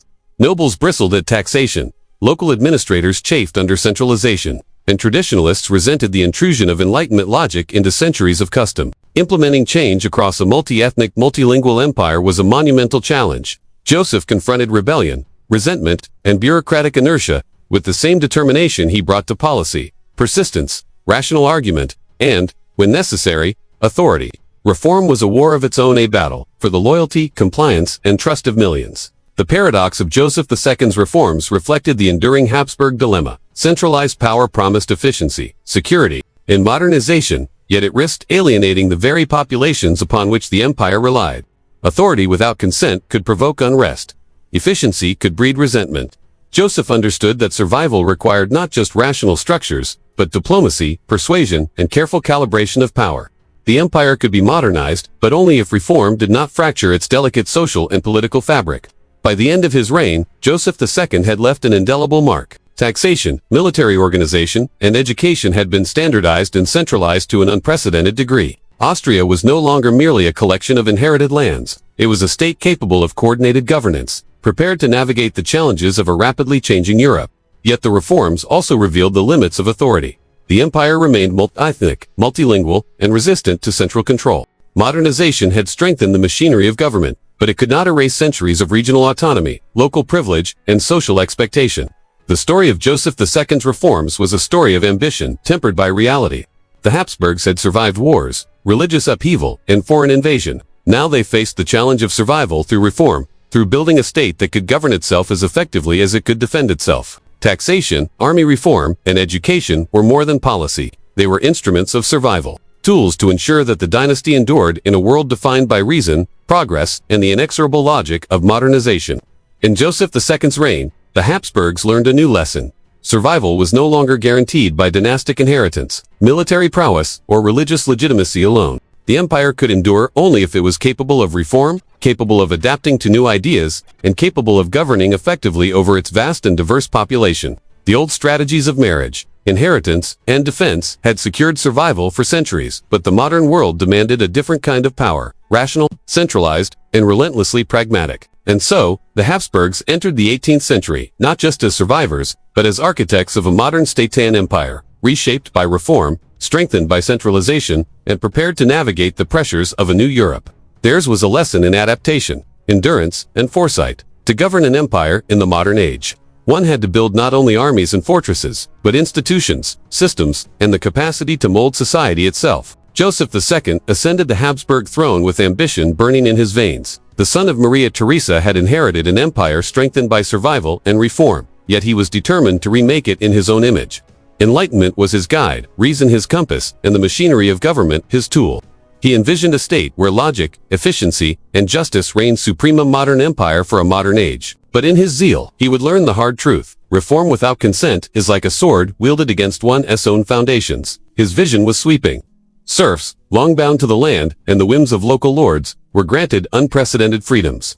They could marry without permission, move, and keep the fruits of their labor. Religion, long a tool of legitimacy and control, was reimagined. Catholics, Protestants, Orthodox Christians, and Jews were granted new rights, and clergy were placed under state authority rather than local hierarchy. Joseph sought to rationalize ecclesiastical power, reduce superstition, and modernize worship to align with reason and civic order. Education, taxation, the judiciary, and administration all fell under his meticulous scrutiny. Standardization, centralization, and bureaucratic efficiency became the hallmarks of Joseph's rule. He demanded obedience, not negotiation. He assumed that rationality alone would convince the populace that enlightenment could override centuries of custom, tradition, and privilege. But the empire was older and more complex than even he could grasp. Multilingual, multi-ethnic, and layered with local privileges. It was a landscape where authority was negotiated daily, not simply declared from the throne. Resistance emerged swiftly. Nobles bristled at the loss of control over serfs. Clergy resented interference in church matters, and peasants, confronted with new obligations, regulations, and taxes, were confused and fearful. Cities resisted centralized mandates. In regions like the Hungarian plains and Bohemian towns, Joseph's reforms collided violently with entrenched expectations. What he intended as liberation and modernization was experienced as intrusion and disruption. The very reforms designed to strengthen the empire now threatened its stability. The paradox of Joseph II's reign was painfully clear. Authority without consent could enforce change only briefly. Enduring reform required negotiation, persuasion, and legitimacy beyond rationality alone. His enlightened absolutism was revolutionary in intent, but reckless in practice. The Habsburgs had long survived by careful adaptation, diplomacy, and incremental reform. Joseph II, for all his brilliance, attempted to leap centuries of tradition in a single bound. Some reforms endured. Serfs gained new freedoms, administrative efficiency improved, and the state apparatus became more centralized. Religious tolerance advanced the ideals of coexistence, and the rationalization of governance created a framework for modern bureaucracy. Yet many reforms were rolled back after his death. The empire's complex social fabric could not absorb change so quickly, and the backlash demonstrated that even the most enlightened vision must contend with human inertia, fear, and vested interests. The lesson was stark. Reform without consent may dazzle in theory, but falters in reality. Joseph II had sought to mold an empire in the image of reason, but an empire is more than an abstract design. It is people, culture, habit, and memory woven together over centuries. His failures were not due to incompetence, but to the limits of authority. In a world where power was negotiated as much as it was wielded, the Habsburgs' longevity had depended on patience and incremental adaptation. Joseph II's brilliance threatened to outpace the very structures that sustained the dynasty. Yet his reign was far from a failure. It demonstrated the possibilities and limits of enlightened absolutism. It showed that centralization, rational governance, and social reform could strengthen a state, but only if they respected the consent, habits, and expectations of its population. The Habsburgs learned that survival and authority were inseparable from legitimacy in the eyes of the governed. Joseph II's ambitious reforms left a lasting imprint, creating precedents for modernization even as many measures were reversed. By the end of his reign, the Habsburgs had glimpsed the potential of a modern, rational state, but they had also been reminded of the fragility of authority when divorced from consent. The empire remained intact, but the lesson was clear. Power wielded too rapidly, even with good intent, can destabilize the foundations it seeks to strengthen. Reform could save the dynasty, but only if tempered with prudence, negotiation, and respect for the rhythms of society. Joseph II's legacy was a paradox. He expanded rights, centralized administration, and pursued reason with unprecedented vigor, yet he provoked resistance that revealed the limits of his absolutism. The empire endured, reformed, yet humanized by necessity, and the Habsburgs had learned anew that survival required balance, vision coupled with patience. authority tempered by consent, and change guided by the enduring structures of tradition. The stage was now set for the late 18th century, an empire transformed but constrained, enlightened but cautious, powerful yet aware that longevity depended on more than ambition alone.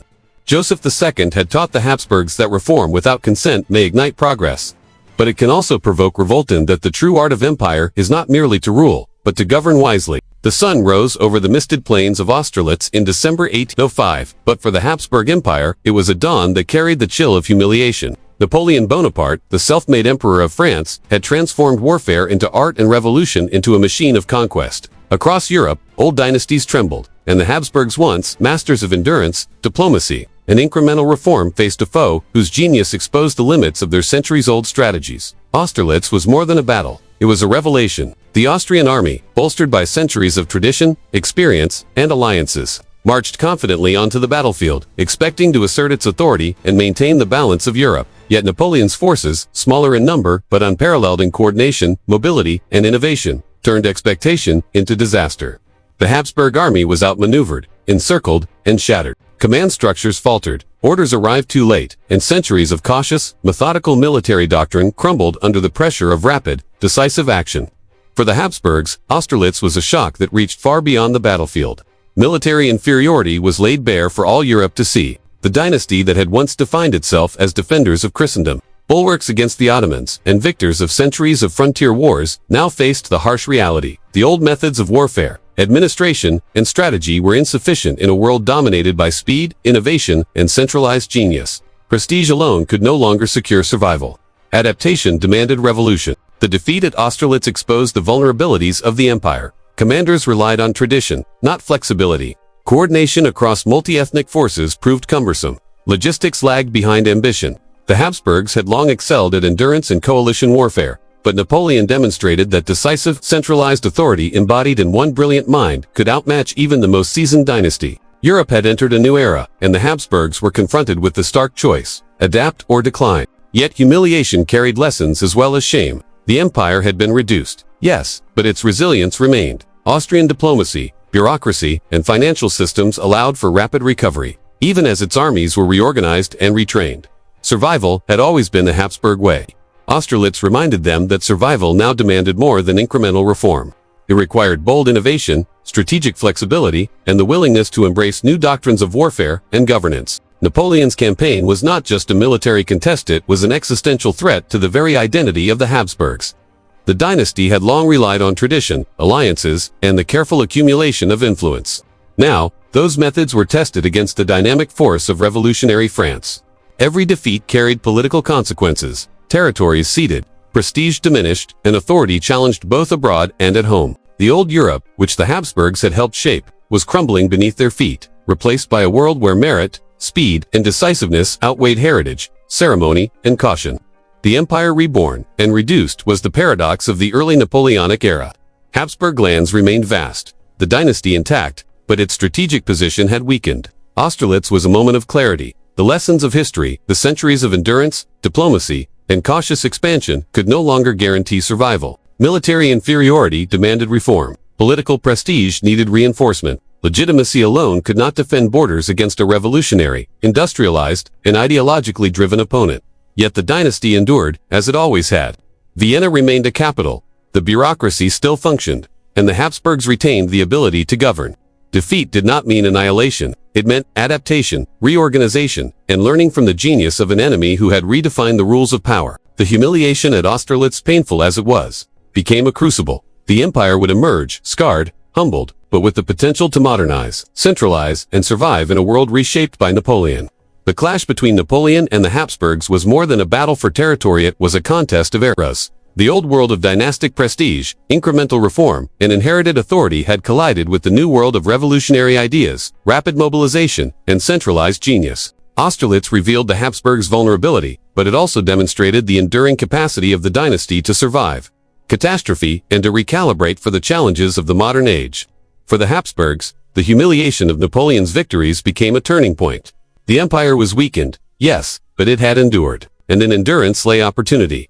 The chance to reform armies, rethink strategy, and confront the revolutionary forces of Europe, not merely with tradition, but with innovation, adaptation, and the resilient spirit that had defined the dynasty for centuries. The old world had died, and the empire had been reduced, but the Habsburgs remained. Their challenge now was clear. To survive, they would have to embrace a new era of warfare, diplomacy, and statecraft, a world where brilliance could no longer be matched by pedigree alone, and where the lessons of humiliation could become the foundations of renewal.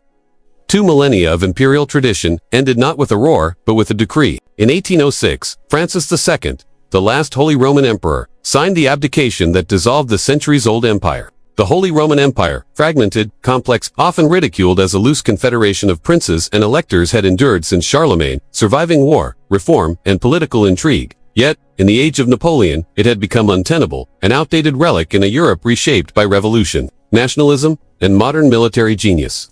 For the Habsburgs, the end of the empire was both loss and liberation. Francis II had ruled the Holy Roman Empire for decades. Its symbolism, a crown of legitimacy and centuries of dynastic prestige.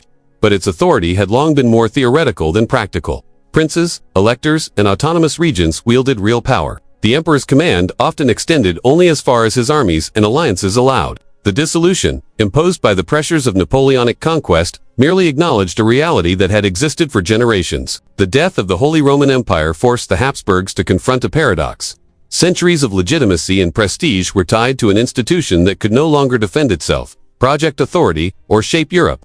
Yet from this loss came a new opportunity. Francis II proclaimed himself Emperor of Austria, creating the Austrian Empire, a centralized, modern state designed to endure in a world dominated by nationalism, revolution, and the rising power of France. Where the Holy Roman Empire had been a patchwork of fragmented authority, the Austrian Empire was conceived as cohesive, unified, and capable of direct governance. This transformation was more than a change of title. It was a statement. The Habsburgs would survive by shedding obsolete structures, consolidating authority, and embracing the realities of modern Europe. Vienna became not just a capital within a ceremonial confederation, but the heart of a centralized empire with clear borders, administrative institutions, and a vision for the future. The Austrian Empire was smaller than the Holy Roman Empire at its height, but it was stronger in structure, legitimacy, and the capacity to act decisively.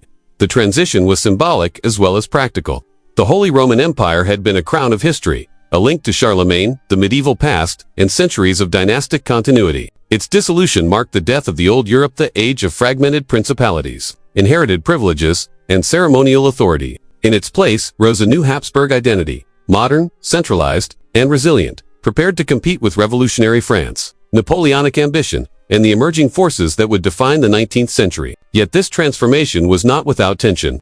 Nobles, local elites, and regions accustomed to autonomy bristled under centralization.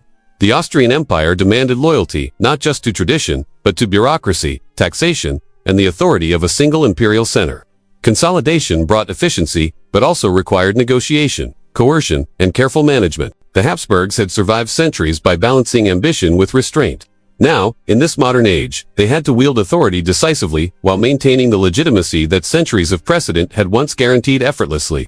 The birth of the Austrian Empire marked the end of one world and the beginning of another. The Holy Roman Empire, with its centuries of ritual, symbolic crowns, and fragmented power, was gone. In its place stood a state built for the challenges of modernity, centralized administration, professionalized armies, and the capacity to act cohesively on the European stage.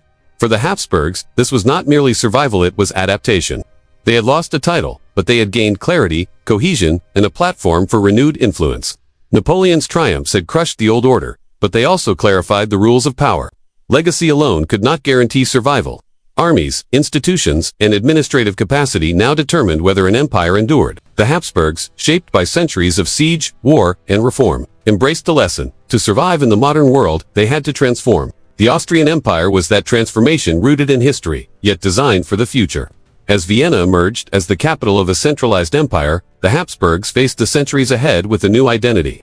They were no longer rulers of a fractured, ceremonial confederation. They were emperors of a coherent, functioning state, prepared to assert influence, defend territory, and navigate the upheavals of a continent in revolution. The death of the Holy Roman Empire was the death of the old world, but in its place rose an empire reborn, resilient, and ready to endure in a Europe forever changed by war, ambition, and the relentless march of history. The Holy Roman Empire had ended. The Austrian Empire had begun. And the Habsburgs, survivors of centuries of war, reform, and diplomacy, had adapted, once again proving that in a world defined by upheaval, endurance, reinvention was the ultimate weapon of survival. In the wake of Napoleon's conquests, the Habsburgs faced a world that had been upended. Empires crumbled, armies marched across borders, and centuries of carefully crafted diplomacy were tested like never before. Survival, long their guiding principle, demanded innovation and sometimes compromise that felt almost unthinkable. It was in this crucible that a marriage would become a weapon once more, echoing the dynastic strategies that had defined Habsburg power for centuries. Marie-Louise, daughter of Emperor Francis II, was the instrument of this delicate diplomacy. At just 18, she was to wed the man who had shattered Europe, the emperor who had humiliated the Habsburgs at Austerlitz and whose armies had marched into Vienna itself. Napoleon Bonaparte, the conqueror, the revolutionary, the master of Europe, was no ordinary husband. Yet for the Habsburgs, this marriage was not about love or alliance in the traditional sense. It was a calculated act of survival, a chance to secure the dynasty, preserve Austria, and regain influence in a continent dominated by Napoleonic ambition. The union was steeped in paradox. On one hand, it was a concession. The Habsburgs acknowledged the supremacy of a man who had dismantled the old European order. On the other, it was an assertion of resilience. By aligning dynastically with Napoleon, the dynasty ensured its survival, safeguarded Austria's territory, and positioned itself for the moment when the tide of war might turn. This was diplomacy at its most personal, a strategy that transformed the vulnerabilities of the Habsburgs into instruments of leverage. For Marie-Louise, the marriage was both a privilege and a burden. She became the living embodiment of her family's survival strategy, her life a bridge between empires at war. Through her, the Habsburgs were granted a measure of influence within Napoleon's sphere, access to negotiation, and a subtle form of power that could not be wielded with armies or treaties alone. She was both daughter and diplomat, wife and emissary, navigating a world where personal relationships carried the weight of continental politics. The marriage exemplified the Habsburgs' enduring principle, adaptability above all else. Centuries earlier, Maximilian had secured wealth and territory through the marriage of Mary of Burgundy. Charles V had inherited Spain through Juan of. And now, in the shadow of Napoleonic dominance, the dynasty once again wielded union as a weapon. Diplomacy could not rely solely on armies or conquest. Sometimes, survival required compromise, alliance, and the careful choreography of family, reputation, and influence. Yet this strategy was not without risk. Napoleon was volatile, ambitious, and unpredictable. The marriage could not erase past humiliations or prevent future wars. It was a temporary shield, a delicate negotiation etched into human bonds rather than military lines. The Habsburgs were acutely aware that survival in the Napoleonic world required both caution and courage, and that the line between pragmatic diplomacy and humiliating submission was perilously thin. Through this union, the Habsburgs demonstrated the subtle power of adaptation. They did not confront Napoleon with armies alone. They engaged him with strategy, foresight, and the ancient art of dynastic negotiation. Survival was not guaranteed, but by marrying into the enemy's world, the Habsburgs ensured that they remained relevant, influential, and capable of shaping the post-war order once Napoleon's fortunes inevitably shifted. The marriage of Marie-Louise and Napoleon was a chapter in a centuries-long story. The Habsburgs had survived by diplomacy, by alliance, and by the clever use of bloodlines as instruments of power. Yet it also underscored the fragility of survival. The dynasty could endure humiliation, adapt to new realities, and wield compromise as a weapon, but every concession carried a price. A reminder that in the age of revolutionary empires, survival demanded both cunning and courage in equal measure. In the end, the union was not merely a personal arrangement. It was a statement. The Habsburgs, battered but unbroken, had survived the onslaught of Napoleon by marrying strategy to circumstance, turning what seemed like subjugation into opportunity. They had once again proven the principle that had defined them for centuries. That endurance, adaptability, and the careful manipulation of alliances could preserve a dynasty long after armies had failed, treaties had been broken, and Europe itself had been transformed.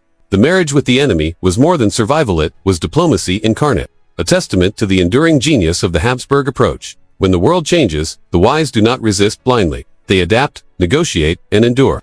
And in that endurance, empires are reborn. Even after the storm has passed, the guns of Napoleon had fallen silent, but Europe was far from peaceful. The continent lay exhausted, its armies spent, its borders redrawn in blood, and its rulers wary of the revolutionary ideals that had swept across France and beyond. Into this turbulent vacuum stepped the Habsburgs, not with armies alone, but with diplomacy, cunning, and the centuries-honed instinct for survival.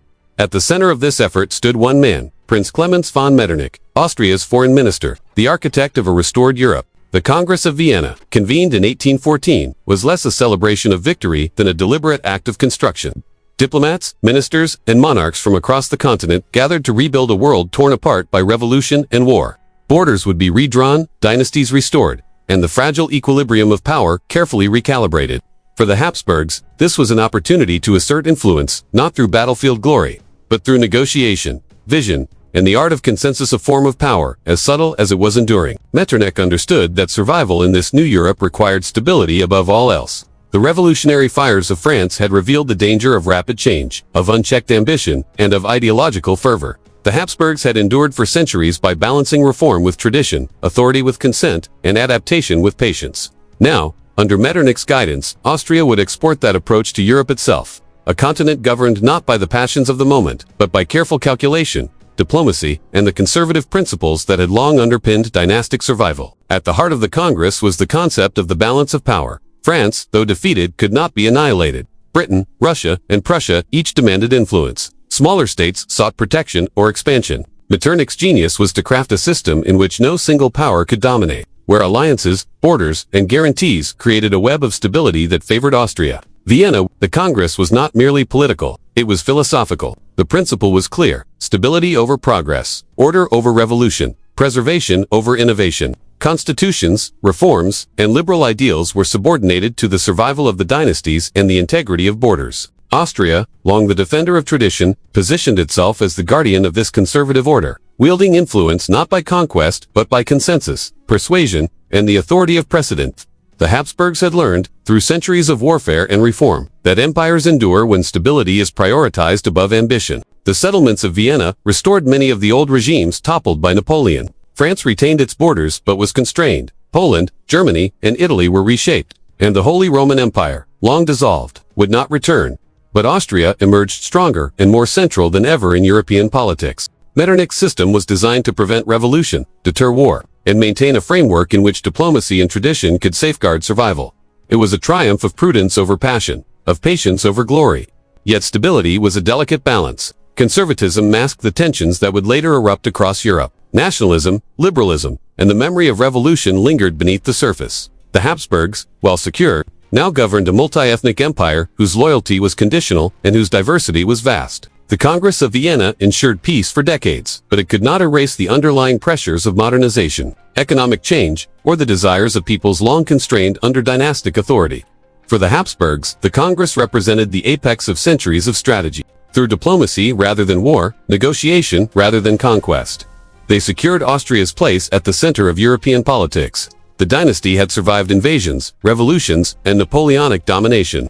It had now asserted influence through vision and prudence. Metternich's conservative Europe was not merely a reaction, it was a calculated investment in the survival of the Habsburg state, ensuring that the dynasty could endure into the turbulent decades ahead. The lesson of the Congress of Vienna was unmistakable. Survival in the modern world demanded more than armies, titles, or legacy. It demanded foresight, patience, and the willingness to shape events subtly, decisively, and above all, conservatively. Stability became the currency of power, diplomacy the weapon, and prudence the measure of true authority.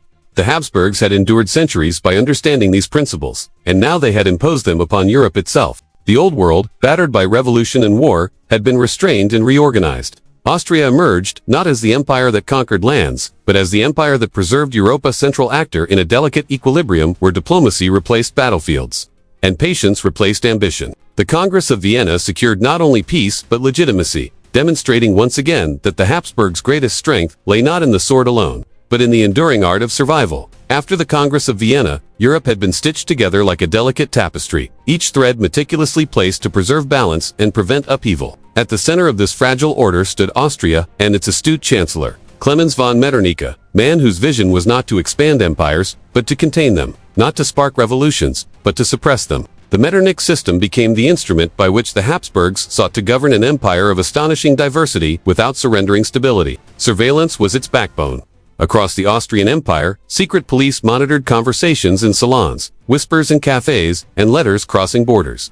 Libraries were scrutinized. Universities were watched. Ideas that hinted at revolution, liberalism, or nationalism were catalogued, intercepted, and often crushed before they could inspire action. The dynasty had long understood that survival depended not merely on armies and alliances, but on controlling the very flow of thought.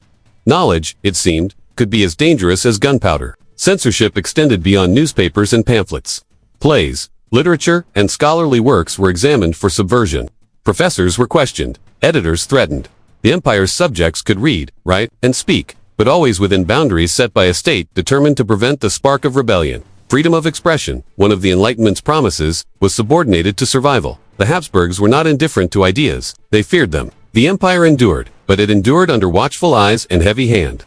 Suppression of nationalism became equally vital. The Austrian Empire was a mosaic. Germans, Hungarians, Czechs, Italians, Croats, Poles, Slovaks, and others shared territories under a single crown.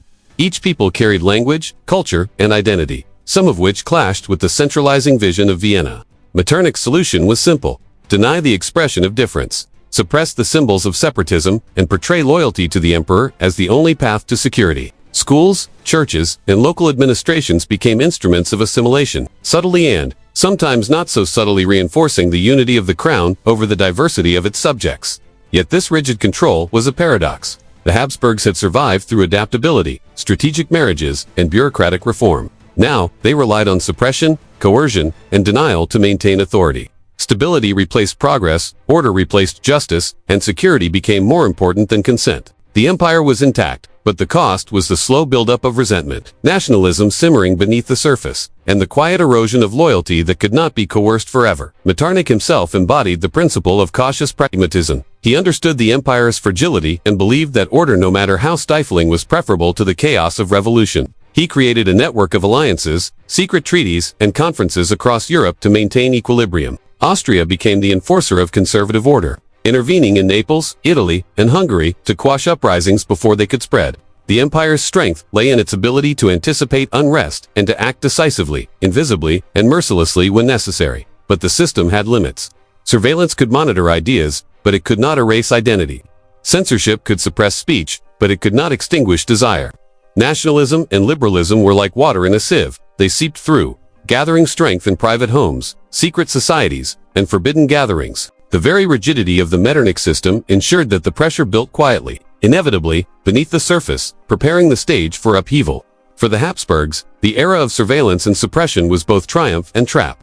They had preserved the empire through skill, cunning, and ruthlessness, maintaining control over a vast, diverse population that might have torn itself apart without guidance. Yet the tools they wielded, spies, censorship, secret police, were double-edged. Order could be imposed, but not embraced. Stability could be enforced, but not loved. The dynasty relied on fear, loyalty by obligation, and the weight of tradition rather than enthusiasm, and in doing so, they postponed, rather than prevented, the reckoning that would come in 1848. The Metternich system was, above all, a lesson in denial. It denied progress in the name of survival, ignored the rising tide of nationalist sentiment, and suppressed the human desire for self-determination. The Habsburgs had mastered centuries of endurance, but in suppressing the voices of their people, they delayed the inevitable confrontation between authority and aspiration. The empire remained intact, but it had been transformed into a fortress of control. Rigid, watchful, and uneasy, an empire holding its breath, waiting for the pressures of the modern world to break through.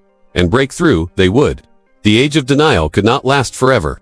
Ideas suppressed in Vienna would ignite elsewhere. Loyalty coerced would crumble under the weight of justice denied. The Metternich system preserved the Habsburgs, but it also sowed the seeds of confrontation. Stability had been won at the expense of progress, and in that tension, the stage was set for the revolutions that would test the dynasty once more. The empire endured, as it always had, but the lesson was clear. Control without consent could last only so long, and an age of surveillance, censorship, and suppression was an empire's temporary armor, not its shield, against the storms of history. Beneath the surface of the Habsburg Empire, a silent storm was gathering. Centuries of marriages, diplomacy, and cautious governance had forged a sprawling empire that stretched across the Danube, the Alps, and the plains of Central Europe. Yet within its borders lay a complex mosaic of peoples: Germans, Hungarians, Czechs, Slovaks, Italians, Croats, Poles, Romanians, Serbs, and countless others, each with their own language, culture, and aspiration. The empire's greatest strength, its diversity, had become its most dangerous weakness. Language was the first fault line. Administrative decrees issued in Vienna often fell on ears that could not comprehend them. Schools taught German, but children spoke Hungarian, Czech, or Italian at home. Soldiers marched under orders they barely understood. Markets were fragmented, commerce slowed by miscommunication, and loyalty fractured along linguistic lines. Communication, the lifeblood of governance, was constantly strained, and misunderstanding bred mistrust. What the Habsburgs had hoped would be unity through administration increasingly resembled disunity through division. Cultural and ethnic identity added fuel to the tension. Hungarians dreamed of autonomy. Czechs nurtured the pride of centuries-old kingdoms. Italians chafed under Austrian control in Lombardy and Religion, once a unifying tool, now intersected with ethnicity, producing a labyrinth of allegiances and resentments. Catholics, Protestants, and Orthodox Christians lived side by side, yet loyalty to faith could conflict with loyalty to the crown.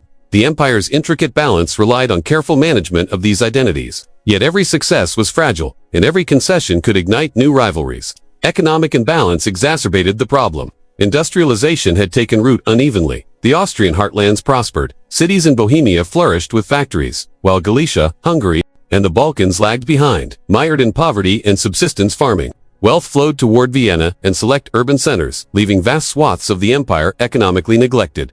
Disparity bred resentment. Subjects who felt exploited or ignored began to question not just policies, but the legitimacy of the dynasty itself. Prosperity for some highlighted deprivation for others, and in this inequality, the empire's cohesion began to crack.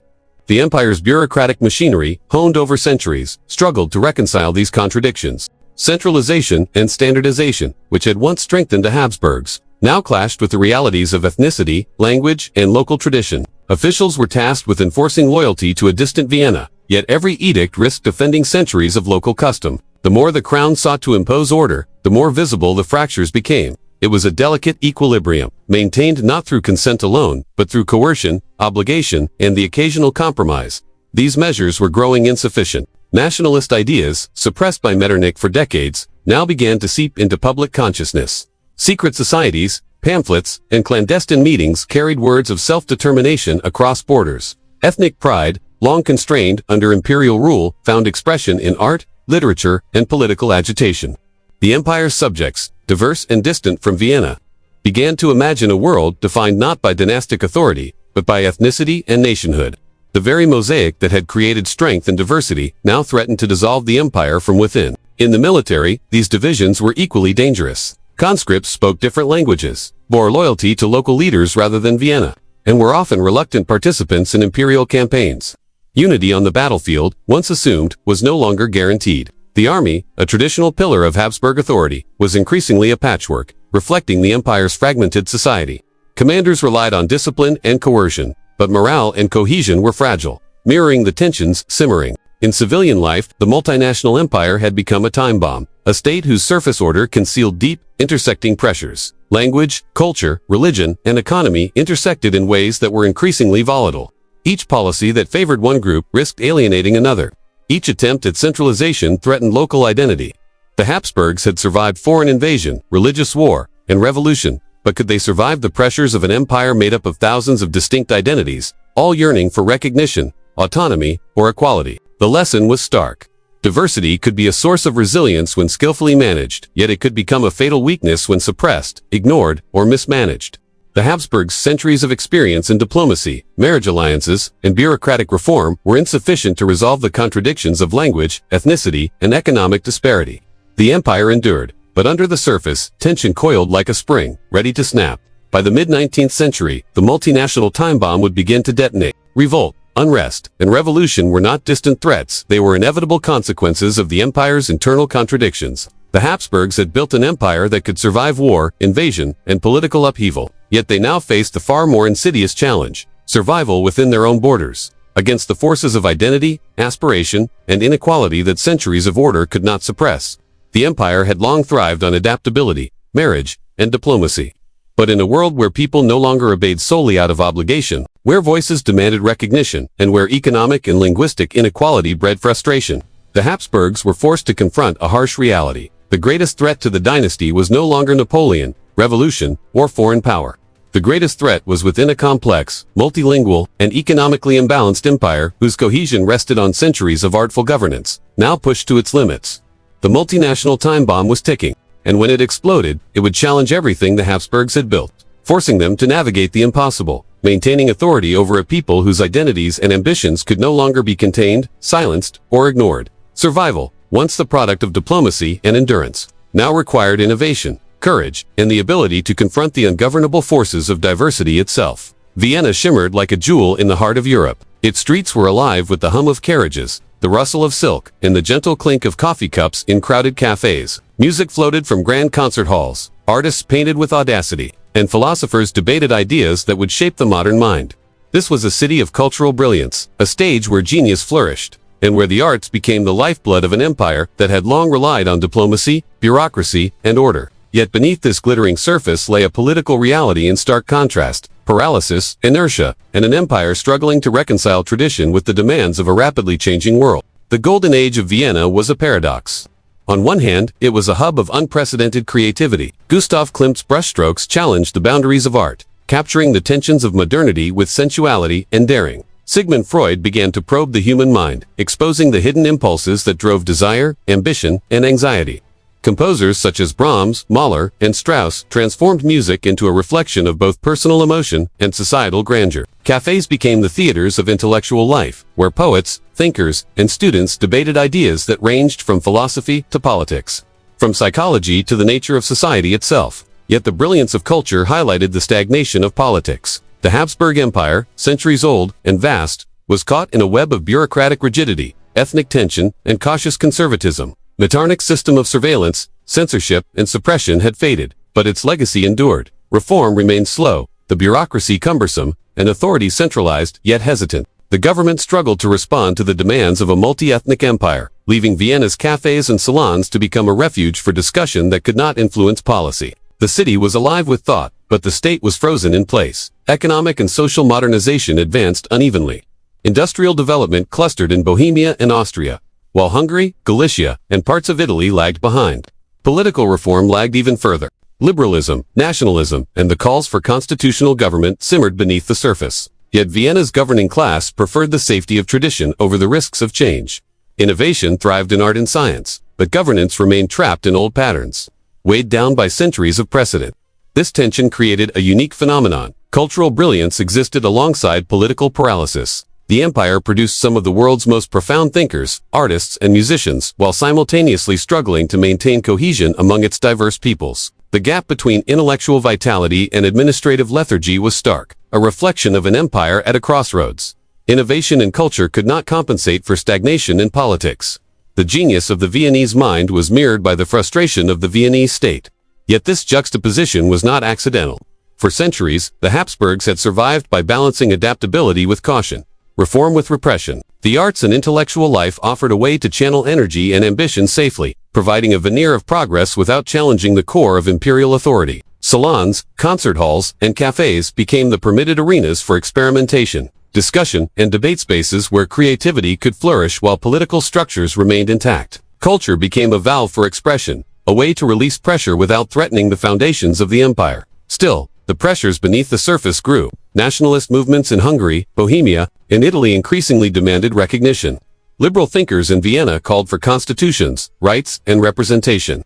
The brilliance of art and intellect illuminated the deficiencies of governance, highlighting an empire capable of producing genius but hesitant to act. Political paralysis was not merely incompetence, it was the consequence of centuries of careful survival strategy, now strained by the demands of modernity and the aspirations of diverse peoples. The contrast was striking. Vienna could host an opera that thrilled audiences from across Europe, yet the empire could not manage the economic, linguistic, and ethnic complexities that defined its very existence.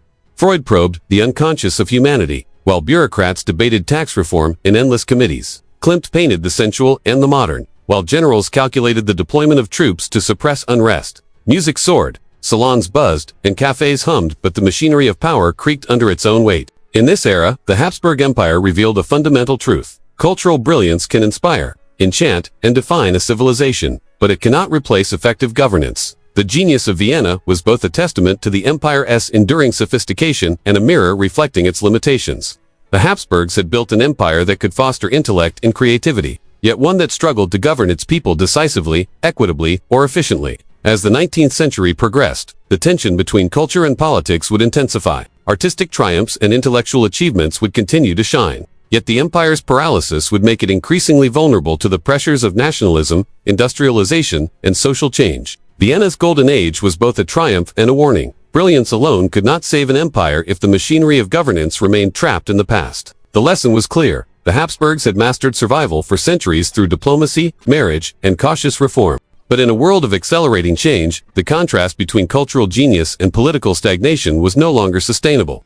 The empire's beauty, refinement, and intellect dazzled the world, but the forces of modernization, identity, and reform loomed ever larger, ready to challenge the dynasty at every turn. Vienna would remain the heart of cultural brilliance, but the empire it reflected faced a question that could not be answered with music, painting, or coffee alone. How could a state, brilliant in thought but paralyzed in action, survive the storms of modern history? The consequences were immediate and profound.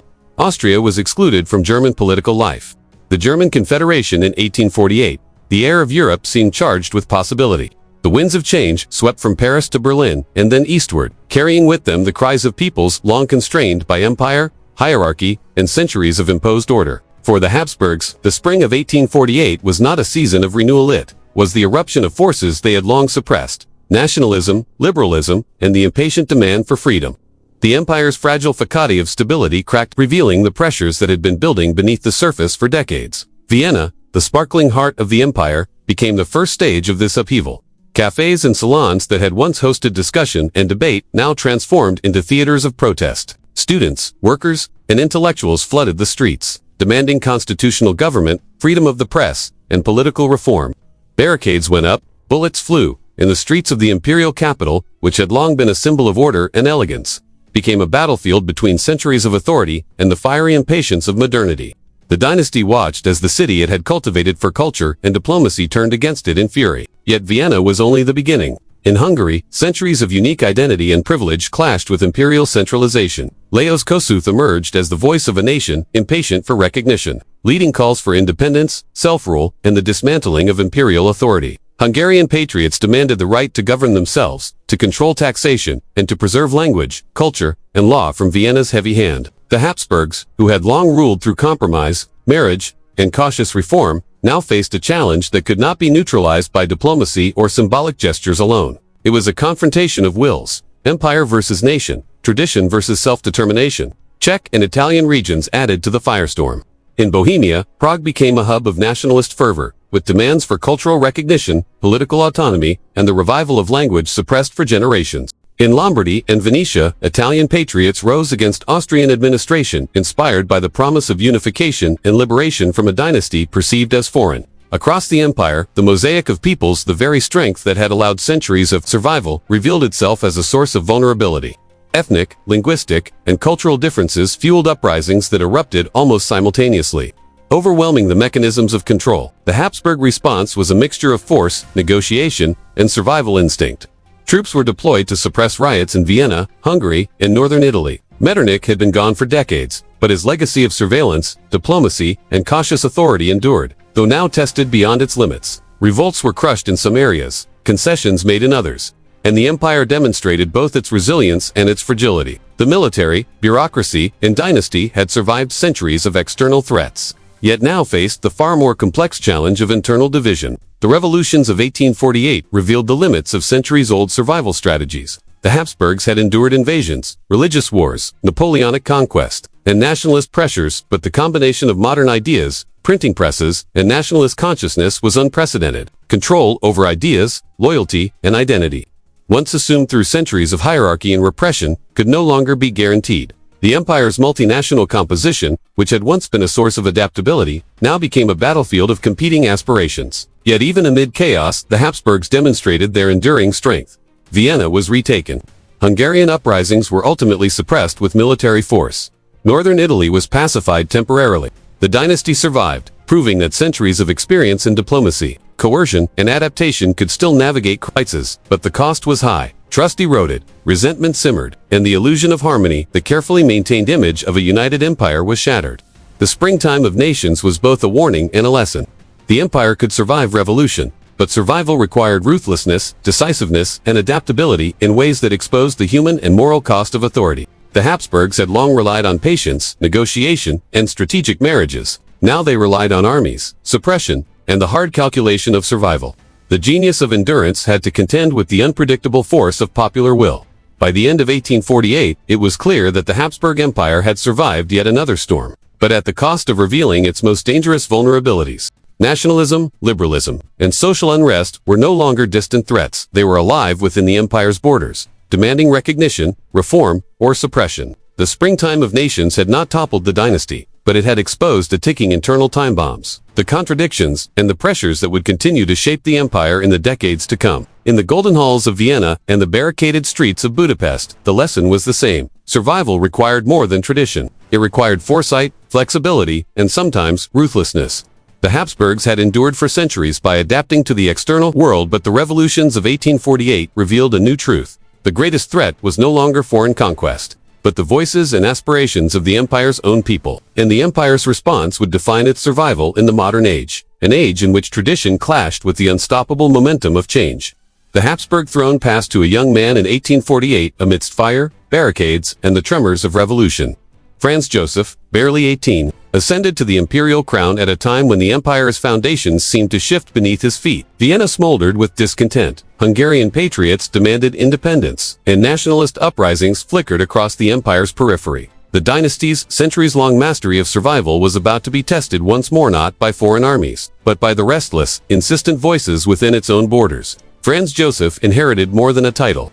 He inherited a fractured realm, the lessons of Metternich, the legacies of Napoleonic humiliation, and the scars of the 1848 revolutions were fresh in the minds of rulers and subjects alike. The young emperor had to navigate a complex web of ethnic tensions, revolutionary fervor, and a bureaucracy struggling to maintain order. His approach was decisive and unyielding. In an era of constitutional experiments and liberal agitation, Franz Joseph restored the central authority of the crown, suppressing parliaments, curbing local autonomy, and asserting imperial primacy across the empire's vast, multilingual territories. The age of careful compromise, long the hallmark of Habsburg survival, gave way to a renewed assertion of centralized power. Nowhere was the crisis more acute than in Hungary. The Hungarian Revolution, led by Lajos Kossuth and a coalition of patriots, sought independence, self-rule, and the restoration of national institutions long eroded under Vienna's oversight. The Habsburgs faced a formidable challenge: to maintain control over a region that saw imperial authority as foreign domination. Franz Joseph's response combined military rigor, administrative assertion, and strategic calculation. The rebellion would not be tolerated. The empire's integrity was at stake. Yet Austria alone could not suppress the Hungarian uprising. The army, stretched across the empire and still recovering from the 1848 upheavals, was insufficient to subdue the determined patriots. It was in this moment that the Habsburgs turned to an old friend and sometimes uneasy ally, Russia. Tsar Nicholas I, the self-proclaimed guardian of European conservatism, dispatched troops to assist in crushing the Hungarian Revolution. Russian intervention was decisive. Together, Austrian and Russian forces encircled Budapest, overwhelming the Hungarian forces with superior numbers and coordination. The revolution was crushed, leaders executed or exiled, and imperial authority restored, but the cost was visible. The empire had survived, yet the specter of nationalist resentment lingered. Franz Joseph's neo-absolutism was both reaction and strategy. The emperor understood that survival required not only military strength, but also the centralization of governance, suppression of dissent, and a firm assertion of dynastic authority. Constitutions and parliaments could not be relied upon to maintain unity. Loyalty needed to be enforced, often with ruthless efficiency. The young emperor embodied the principle that had guided the Habsburgs for centuries. Adaptability was essential, but so too was decisiveness. Survival demanded both prudence and force, and Franz Joseph's early reign demonstrated the dynasty's capacity for both. The consequences of these actions were profound. The empire's cohesion was preserved, and Austria retained control over Hungary. But the relationship between ruler and subject had shifted. Compromise had been replaced by enforcement, negotiation by authority, and loyalty, previously nurtured through cautious adaptation, now required coercion. The Hungarian rebellion left a permanent imprint on the imperial consciousness. The empire could endure, but only through a careful, sometimes harsh, balance of power, diplomacy, and suppression. Franz Joseph's ascension marked a turning point in Habsburg history. The dynasty had survived foreign invasions, revolutionary armies, and internal dissent, but the age of revolution demanded new strategies. Neo-absolutism became the tool through which the emperor maintained order, while alliances such as the one with Russia demonstrated that survival often depended on partnerships forged in necessity, rather than choice. The empire had learned that coercion, centralization, and strategic alliances were as vital as marriage, diplomacy, and careful negotiation had been in centuries past. The young emperor faced an empire that was at once resilient and fragile, multinational, multilingual, and diverse. It could survive revolutions only through force and vigilance. Yet even in suppression, the seeds of future unrest were sown. Nationalism, long a suppressed force, remained alive beneath the surface, awaiting the moment when history would demand it be reckoned with again. Franz Joseph's early reign was a testament to the dynasty's enduring ability to survive crises. But it also revealed the tensions that would define the empire's trajectory for decades, the perpetual struggle between authority and aspiration, between unity and diversity, between the brilliance of culture and the challenges of governance. Franz Joseph had ascended in a time of chaos, and he ruled with the tools of neo-absolutism sharpened by the lessons of centuries. The empire survived the revolutions of 1848 and the Hungarian crisis through force, diplomacy, and alliances, but beneath the restored order, the pressures of ethnicity, nationalism, and modern ideas continued to simmer. Survival, the dynasty's guiding principle for centuries, had been secured once more. Yet the emperor and his subjects knew that endurance was a delicate, ongoing achievement, not a permanent guarantee. The Habsburg Empire had weathered the storm of revolution, reinforced by external allies and internal authority. But the cracks revealed in 1848 were not healed, they were deferred. Franz Joseph's early reign demonstrated the power of neo-absolutism, the necessity of decisive action, and the limits of compromise. The empire had survived, but the struggle to govern a multinational, restless population, to reconcile tradition with modernity, and to balance coercion with legitimacy, had only just begun. By the 1860s, the Habsburg Empire had endured centuries of war, revolution, and political upheaval. Its institutions, its dynasty, and its centralized authority had weathered countless storms. Yet a new challenge loomed on the horizon. Prussia, a rising power in northern Germany, ambitious, disciplined, and militarily modernized, threatening to eclipse the Habsburgs' influence in Central Europe. The empire that had long relied on diplomacy, tradition, and strategic alliances now confronted a foe defined by efficiency, innovation, and relentless ambition. The gap between Austrian and Prussian military power had grown increasingly apparent. Austria's army, vast and experienced, was nonetheless weighed down by outdated tactics, cumbersome bureaucracy, and a diverse multi-ethnic composition that complicated command and cohesion. Prussia, in contrast, had embraced modernization, employing new technologies, rigorous training, and an innovative command structure that emphasized mobility and coordination. Where Austria relied on numbers and tradition, Prussia relied on precision and strategy. The imbalance was not merely technical, it threatened to define the balance of power in Germany, and by extension, the Habsburgs' position in Europe. The Austro-Prussian War of 1866 was swift, decisive, and brutal. In the forests and fields of Sadowa, the Prussian army demonstrated the devastating efficacy of its modernization. Austrian forces, valiant but encumbered by outdated tactics and fragmented communication, were outmaneuvered and overwhelmed. Victory for Prussia was total and undeniable, and with it came a profound geopolitical shift. The dream of Habsburg dominance over Germany had been shattered. Austria was no longer the central power of the German states. It was relegated to a secondary role. Its influence diminished, its prestige tarnished by defeat. The consequences of Sadowa extended far beyond the battlefield. Austria's authority over the German Confederation collapsed, and Prussia emerged as the leader of a new, unified German state. The Habsburgs were forced to recalibrate their position, abandoning centuries-old ambitions in northern Germany and redirecting their focus to the empire's southern and eastern holdings. Diplomacy and survival, the twin pillars of Habsburg endurance, required adaptation yet again. Military defeat had exposed vulnerabilities, but it also provided clarity. The empire could survive if it recognized its limits and concentrated on what it could control. Internally, the defeat illuminated long-standing structural weaknesses.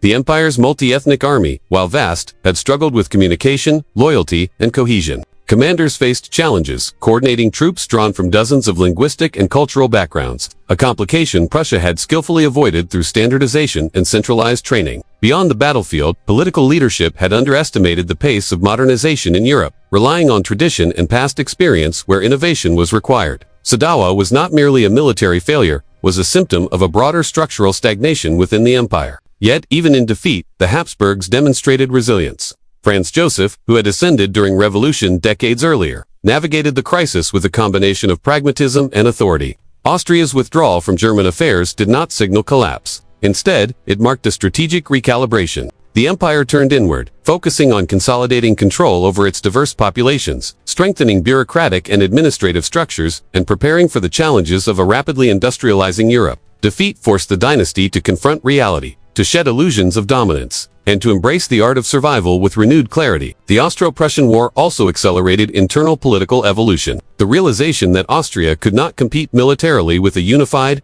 industrialized Prussia reinforced the need for compromise, modernization, and strategic adaptation. This would pave the way for the Austro-Hungarian Compromise of 1867, a pragmatic solution to internal pressures, balancing Hungarian autonomy with imperial cohesion. The empire, chastened by external defeat, now recognized that endurance required more than tradition. It required flexibility, negotiation, and acknowledgement of limits.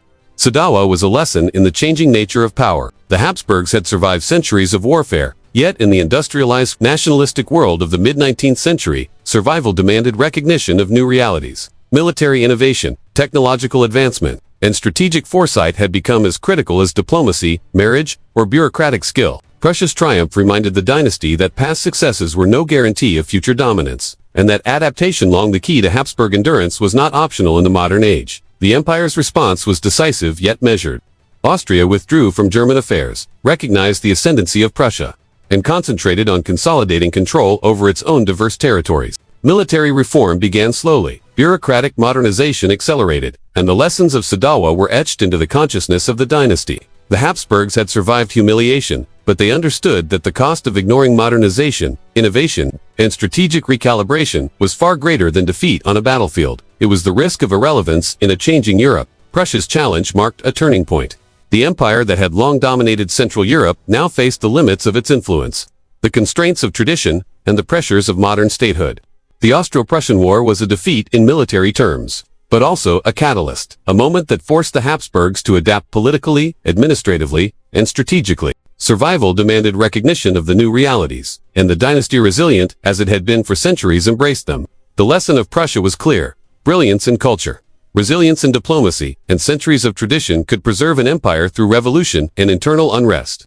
But the industrial, nationalist, and militarily innovative world of the 19th century required more. The Habsburgs had survived external conquest, internal rebellion, and multinational pressures, but Prussia had shown that in the modern age, survival required not only endurance, but the willingness to transform before history dictated it.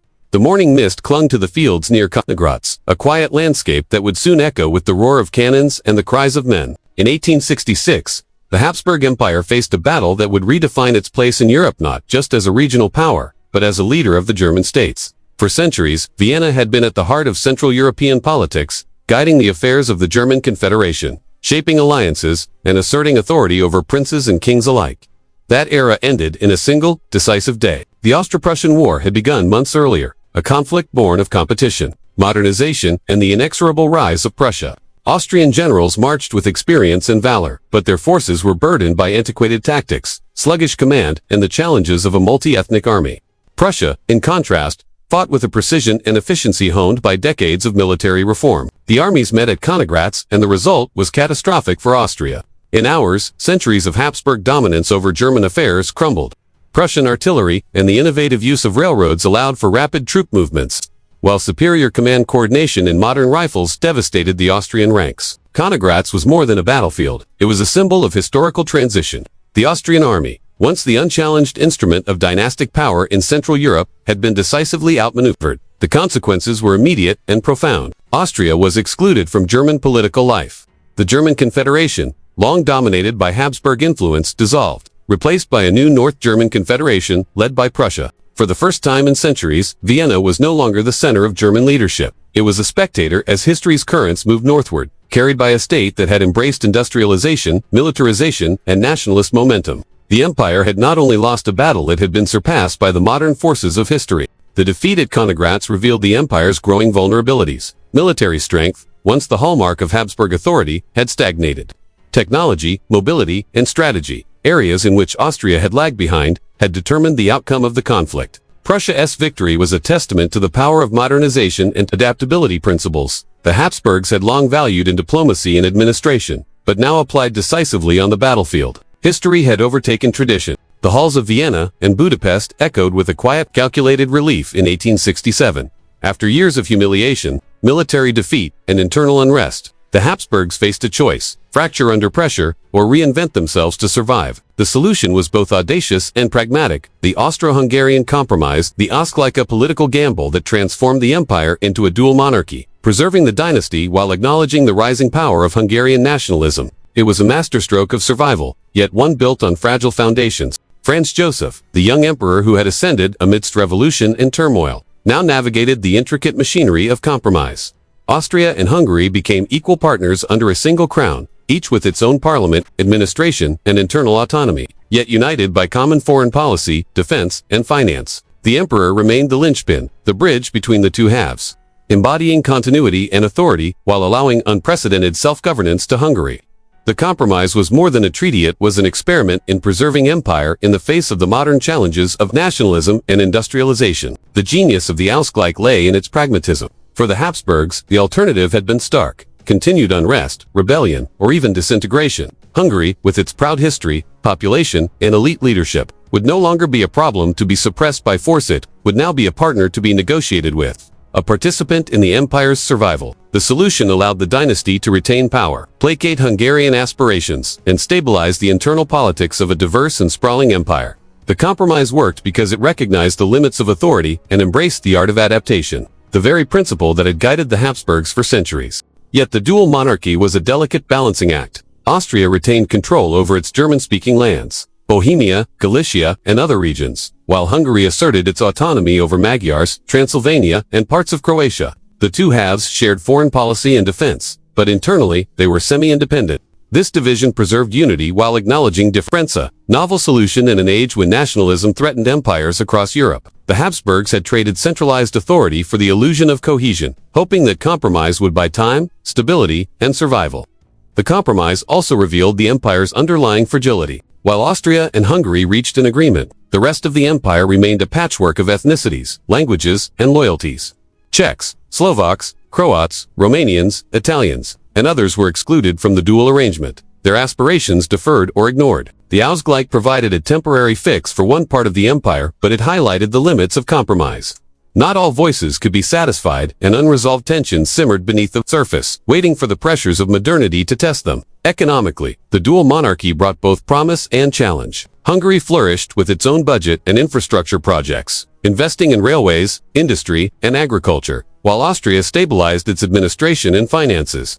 Trade and commerce were coordinated, yet competition and rivalry between the two halves occasionally created friction. The arrangement required constant negotiation, a delicate dance between autonomy and unity, which the emperor and his advisors had to manage with skill and vigilance. The empire's survival now depended as much on diplomacy at home as it had in the courts of Europe. Socially, the dual monarchy fostered a sense of both empowerment and limitation. Hungarian elites celebrated their autonomy, while minority populations within Hungary felt increasingly marginalized. In Austria, German-speaking bureaucrats maintained authority, but other nationalities, Czechs, Poles, Italians, found their influence constrained. The compromise was a survival strategy, not a full embrace of equality or modern nationalism. It reflected the Habsburgs' pragmatic approach: retain power, mitigate unrest, and postpone, rather than resolve, the deeper fractures that defined the empire. The success of the Ausgleich was immediate and tangible. Revolts subsided, the emperor's authority stabilized, and the Habsburg Dynasty survived yet another crisis. For the first time in decades, the empire could breathe, invest, and modernize without the immediate threat of secession or revolution. Diplomacy, compromise, and pragmatism, the very tools that had built the empire, had been applied again. This time internally rather than externally. The gamble had paid off, but the price of delay was apparent. Underlying tensions persisted, awaiting the moment when culturally, the dual monarchy allowed the empire to flourish. Vienna continued as a hub of music, art, and philosophy, while Budapest emerged as a vibrant center of Hungarian identity, architecture, and intellectual life. The arrangement enabled creativity and modernity to coexist with dynastic authority, but it did so in a politically compartmentalized world, where compromise dictated the boundaries of possibility. Brilliance and governance existed in parallel, yet the empire's cohesion depended on the constant balancing of competing interests. The Austro-Hungarian compromise was, in essence, a lesson in survival. It demonstrated that empires could endure not by eliminating difference, but by managing it, negotiating it, and embedding it into the structure of power. The Habsburgs had long survived through marriage, diplomacy, and cautious reform. Now they survived through constitutional ingenuity and the recognition of limits. The dual monarchy was not perfect, nor was it permanent. It was a temporary solution to an enduring problem, but it showcased the dynasty's defining skill, the ability to adapt, to survive, and to postpone catastrophe while preserving authority. For Franz Joseph and the Habsburgs, the dual monarchy represented both triumph and caution. It preserved the dynasty, stabilized the empire, and demonstrated the capacity for political innovation. Yet it was also a constant reminder that survival in a multinational, industrializing, and nationalist Europe required compromise, vigilance, and an acceptance of impermanence. The empire had avoided collapse, but its longevity now relied on the delicate equilibrium of two monarchies, countless ethnicities, and the constant negotiation between tradition and modernity. The Austro-Hungarian compromise worked temporarily. It allowed the dynasty to endure in a changing Europe, creating a fragile balance that preserved unity while acknowledging difference. But beneath the veneer of stability, the time bombs of nationalism, inequality, and ambition continued to tick. Survival had been bought through ingenuity and pragmatism, yet the empire had also acknowledged the limits of power. Authority could be preserved, compromise could succeed, but history's pressure would continue, and the Habsburgs knew that their fragile solution was both a triumph and a warning. The dual monarchy could sustain the empire, but it could not halt the currents of history forever. Beneath the grand palaces of Vienna and the imposing parliament of Budapest, life moved to a different rhythm for millions who were never invited to the negotiations that shaped their destiny. The Austro-Hungarian Compromise of 1867 had secured peace between emperor and Hungarian elite, but it left an entire tapestry of people: Slavs, Romanians, Croats, Ruthenians on the sidelines. Their voices were unheard, their aspirations deferred, their cultures and languages often subordinated to the ambitions of others. The empire's brilliance and compromise came at a cost. The people left behind began to stir, quietly, resentfully, and inevitably. In the Hungarian half of the empire, the process of Magyarization intensified. Hungarian elites, eager to consolidate power and assert cultural dominance, promoted the Hungarian language in schools, administration, and public life. Czech, Slovak, Romanian, and Croatian communities found their identities marginalized, their traditions devalued. A schoolchild in a Slovak village might speak one language at home, only to be forced to learn another in the classroom. A farmer in Transylvania might owe allegiance to laws written in Hungarian, disconnected from his own cultural heritage. The empire's promise of unity through compromise revealed its limits. Some peoples had been sacrificed to secure stability for others. Resentment grew quietly at first, expressed in whispers, folk songs, and the pages of clandestine newspapers. Communities that had once tolerated Austrian authority now questioned Hungarian dominance, drawing the stark conclusion that compromise had not equaled equality. The political machinery of the dual monarchy had secured elite loyalty and imperial continuity, but it had failed to integrate or recognize the majority of its subjects. National consciousness, long dormant or suppressed, began to awaken in these marginalized populations. The Slavs, the Romanians, and other groups realized that their destinies were being dictated from above, and that the empire valued their subordination more than their participation. Economic inequality compounded cultural exclusion, while Vienna and Budapest prospered, investing in railways, industry, and commerce. Many peripheral regions stagnated. Galicia, parts of Croatia, and Transylvania remained largely rural, with poverty and limited infrastructure. Development flowed to areas of political influence, leaving the left behind to endure hardship, exclusion, and neglect. Language and culture were not the only casualties of compromise. Opportunity itself was unevenly distributed, fueling grievances that would grow louder with each generation. The Habsburg monarchy, ever pragmatic, was aware of the tensions, but chose stability over universal inclusion. The dynasty had learned that survival required satisfying the most powerful constituencies, the Hungarian elite, in one half, the German-speaking bureaucrats in the other, while managing, rather than integrating, the rest. This selective accommodation preserved the empire, but it planted seeds of future instability. When people feel excluded from power, resentment becomes fertile ground for nationalism, agitation, and rebellion. By the late 19th century, this quiet discontent had become a structural fault line. In Bohemia, Czech intellectuals and activists began asserting their cultural and political rights. In Croatia, the struggle for recognition and autonomy intensified. In Galicia, Polish and Ruthenian movements pressed against the boundaries imposed by Vienna and Budapest. The empire, once remarkable for its skillful management of diversity, now faced the consequences of leaving too many voices unheard. The very principle that had allowed survival through compromise, the prioritization of elite alliances, had become a liability. In a world increasingly shaped by mass politics and nationalist identity, Franz Joseph, steadfast and meticulous, continued to rule with an eye toward maintaining the fragile balance. Yet even his experience and prudence could not fully contain the resentment that simmered among the marginalized populations. The dual monarchy had succeeded in delaying disintegration, but it had not created cohesion. The people left behind, excluded from decision-making and subjected to cultural and political pressure, represented a silent but growing threat. Loyalty was conditional, compliance was fragile, and the empire's survival increasingly relied on vigilance, coercion, and the hope that concessions could always come later.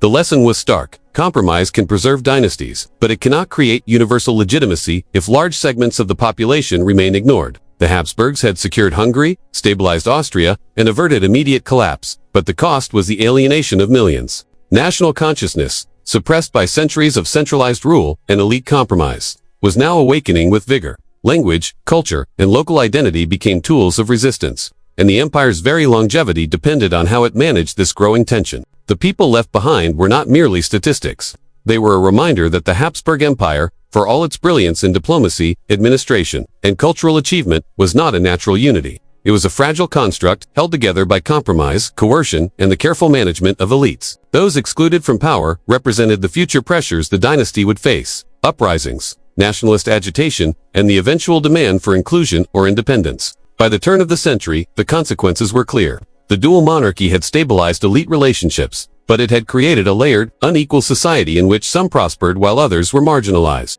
The brilliance of Vienna, the sophistication of Budapest, and the survival of the dynasty masked a deeper reality. Resentment, if left unchecked, could not be forever contained. The Habsburgs had bought stability at the cost of equity, leaving behind people whose discontent would shape the empire's future and ultimately challenge its survival. The empire had mastered compromise as a survival strategy, yet compromise had limits. For those left behind, Slavs, Romanians, Croats, and others, the dual monarchy was not a triumph. It was an exclusionary structure, a political arrangement that privileged some while subordinating others. Their voices, muted but persistent, would echo through the coming decades, reminding the dynasty that the survival of an empire depends not only on elites, laws, and treaties, but on the loyalty, recognition, and inclusion of the people it claims to govern. The Habsburg Empire in the late 19th century was a realm of contrasts. Smoke from chimneys rose over Vienna and Budapest, signaling the hum of industry and the promise of modernity. Railways snaked across the landscape, connecting cities, ports, and markets, shrinking distances that had once defined the empire's vastness. Telegraph wires carried news faster than messengers ever could. Steam engines, factories, and mines spoke of progress, of an empire awakening to the possibilities of the modern age. Yet beneath this veneer of advancement lay a troubling truth. Modernization was not unity. Industry and infrastructure spread unevenly, wealth concentrated in elite regions, and the majority of the population, especially the rural and minority communities, remained largely untouched by progress.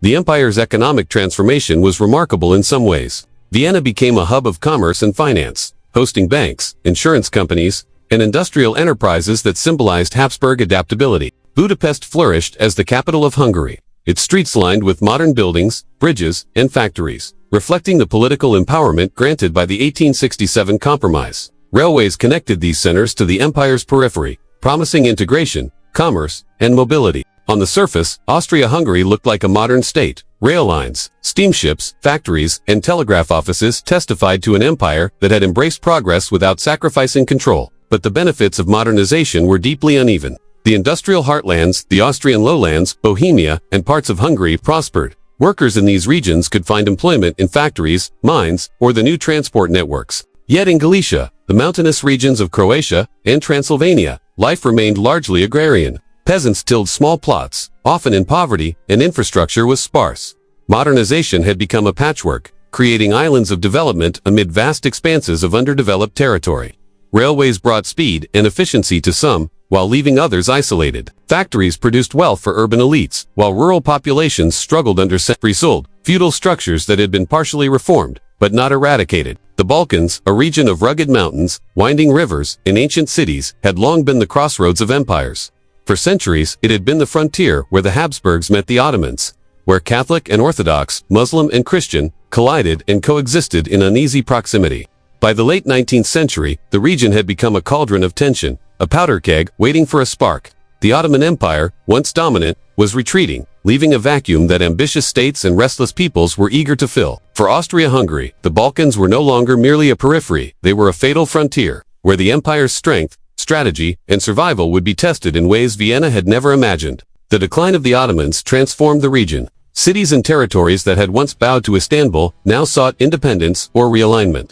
Serbia, newly sovereign and increasingly assertive, emerged as a focal point for Balkan nationalism. Its ambitions, fueled by centuries of subjugation and the romantic notion of liberating fellow Slavs, collided with the interests of the Habsburgs, who saw any nationalist surge as a threat to imperial stability. Austria-Hungary's rulers understood that the Balkans were more than distant lands, they were a mirror, reflecting the fragility of the empire's multi-ethnic structure. Any spark there could ignite unrest within their own borders, where Slavs, Romanians, Croats, and others already chafed under political and cultural exclusion. Russia loomed large over this unfolding drama. As the self-proclaimed protector of Orthodox Slavs, the Tsar saw opportunities to expand influence and challenge Austria-Hungary's authority. The rivalry between Vienna and St. Petersburg was subtle, diplomatic, and sometimes overtly military.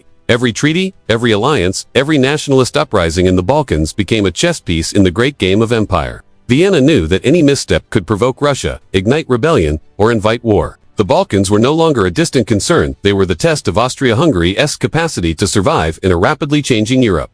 Local actors, too, seized their moment. Serbian nationalists supported liberation movements in Bosnia, Herzegovina, and Montenegro. Pan-Slavic ideas spread like wildfire, fueled by newspapers, secret societies, and the enthusiasm of young intellectuals. The dream of a united Slavic state, stretching from the Adriatic to the Danube, was tantalizing, and it directly challenged Habsburg authority. The empire's response was cautious but firm. Military interventions, political maneuvering, and alliances designed to maintain control, yet avoid provoking an open confrontation with Russia. It was a delicate balance. Too much force could spark revolt. Too little could invite external intervention. The Austro-Hungarian administration struggled to maintain order in the face of these pressures. Bosnia and Herzegovina were formally annexed in 1908, a bold move that provoked international outrage and inflamed nationalist sentiment. The empire had survived for centuries through compromise, diplomacy, and calculated force, but in the Balkans, every decision carried enormous risk. The very act of asserting authority, meant to stabilize, instead provoked resentment, rebellion, and the subtle machinations of rival powers. Vienna had built an empire through patience and compromise, yet in the Balkans, those tools seemed insufficient, and the shadow of potential catastrophe loomed large. The interplay between local nationalism and great power rivalry transformed the region into a labyrinth of danger. Assassinations, uprisings, and diplomatic crises were no longer anomalies. They were the rhythm of the frontier. Serbia, emboldened by pan-Slavic sentiment and backed tacitly by Russia, became a persistent irritant to the Habsburgs. Each demonstration of defiance, each call for independence, reverberated across the empire, reminding the dynasty that internal cohesion was as fragile as the borders of Bosnia or Montenegro. The Balkan power struggle illuminated the limits of the dual monarchy. Austria-Hungary had achieved internal compromise with Hungary, modernized parts of the empire, and stabilized elite relationships. Yet in the peripheries, the very populations left behind by modernization and political compromise, Slavs, Romanians, Croats, Serbs now became agents of challenge and unrest. Economic development, administrative control, and cultural sophistication could not substitute for legitimacy among peoples whose loyalty had never been secured. The Balkans became a mirror reflecting the empire's vulnerabilities, the fragile unity, the simmering resentments, and the unavoidable tensions of a multinational state confronting modern nationalism.